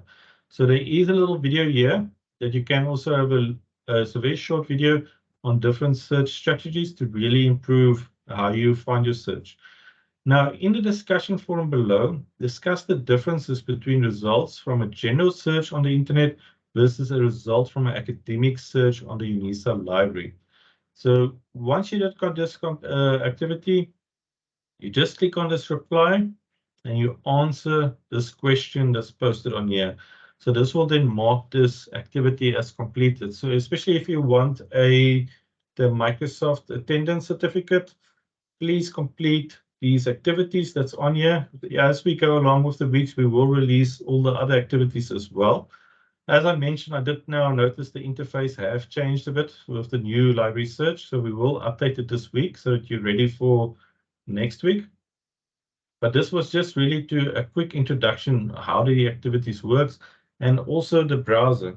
So please in the chat, indicate if you found some of these tools helpful, if you will be using them in your studies. I really hope that you will be using collections, especially for research, and also citations. That's, a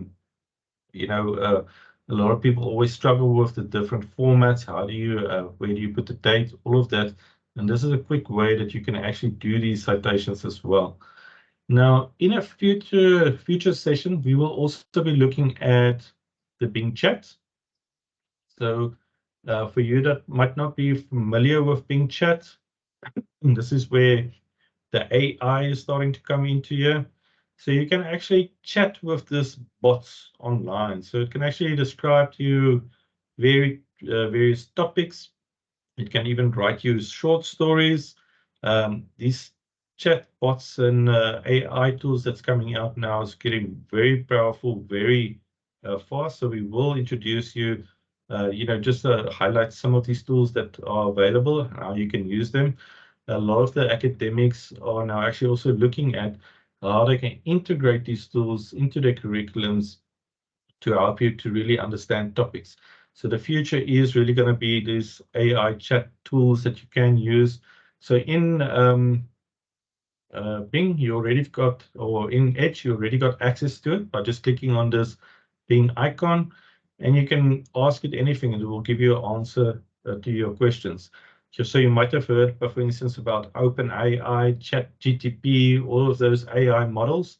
Well, yeah, you've actually got it for free. So just make use of these tools as well to support you with your studies.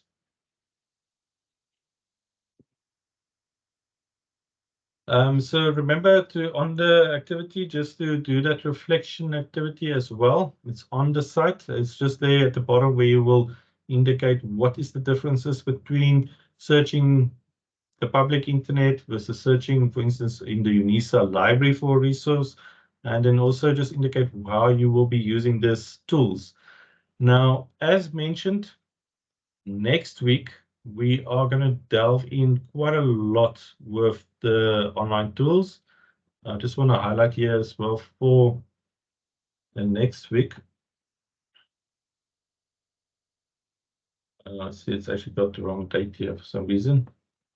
22nd of July. Next week. Let me just exit this other one.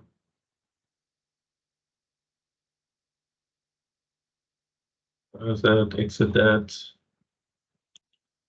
So next week we will be looking at quite a few tools. We will do a quick introduction with Flip. This also it will really help you understand, a lot of the terminologies that we will be using, such as grouping and joining a group, joining a team. We will then really dive into OneDrive so that you know exactly how can you use your OneDrive to save your documents, but also to make sure how you can safely share files, perhaps with somebody, that when you share it, that they only perhaps have reading view and not download a view or editing rights on it. So we'll really do a deep dive into OneDrive because it's so important, really the center of all these tools. We'll also have a look at OneNote. If you have not used OneNote before, this is a very interesting area, especially with your studies, how you can quickly take notes and keep everything together in one central space. You must really think of it as your binder that you used to have. We've got everything that you print out and it's on there. And then finally, we'll just end off with Outlook. So really next week is going to be very hands-on. So make sure this week you've got access to your Microsoft 365 accounts. If you do not have access yet, please email us so we can assist you during the week so that you're ready. Now, in the last week, we will then, on 29th of July, we will deep dive into Word Online specifically, how you can use that online tool. You can even do it with your phone. It's accessible everywhere. But we will also look at, the accessibility tools that's available there. How you can translate it, for instance, to different languages. How it can read back to you, but also how to automatically check your grammar and the readability of that. To really, when you write essays, all these tools can actually help you to do really professional, I can say, essays. And then we will look at Sway. Sway is a very exciting creative tool where you can do your portfolios, almost like a little website. And then we will also, at the last week, look at PowerPoint. Now, PowerPoint, we really focus on the design assistance, basically, that can help you very quickly to create a portfolio. And we will also have a look at some of the accessibility tools. But I think on this session, if we have time, we're really going to deep dive into, well, not deep dive, but just do introduction into the AI Bing tools and how it can actually also assist you with your studies. Really, because those tools are becoming now the big thing this year, and it's going to, be the big things in upcoming years as well. So rather get on board now, ready very early, and then you can use that to actually help you with your studies as well. So thank you everybody for joining us today. I hope to see you all next week. Please complete the activities on the site. During the week, we will release some of the other activities as well that we will be doing next week. We will upload the recording there as well. So if you missed anything, the recordings will be made available. But all the sections already also have recordings and the presentations that you can download. But everybody, thank you for joining us on this Saturday. I know a lot of places it's very cold. Luckily in Cape Town, it's a little bit warmer today. So David, also last words from your side? Thanks, Richard. Thanks, everyone, for attending today. I think we've done quite a lot. I'm sure you guys enjoyed it. I see some very good comments that came through and lots of questions. And I hope to see you next week, Saturday. Yes, and I see there is a few questions. Will My Life be available since the portal is down? No, it will be available, luckily, because it's on Microsoft. So it will only be my modules that's going to be down. So we can go ahead and do all our activities and everything on My Life and Microsoft 365. So hope to see you all next week. So have a good week and all the best of your studies and work and all of that. Thanks, everyone. Bye.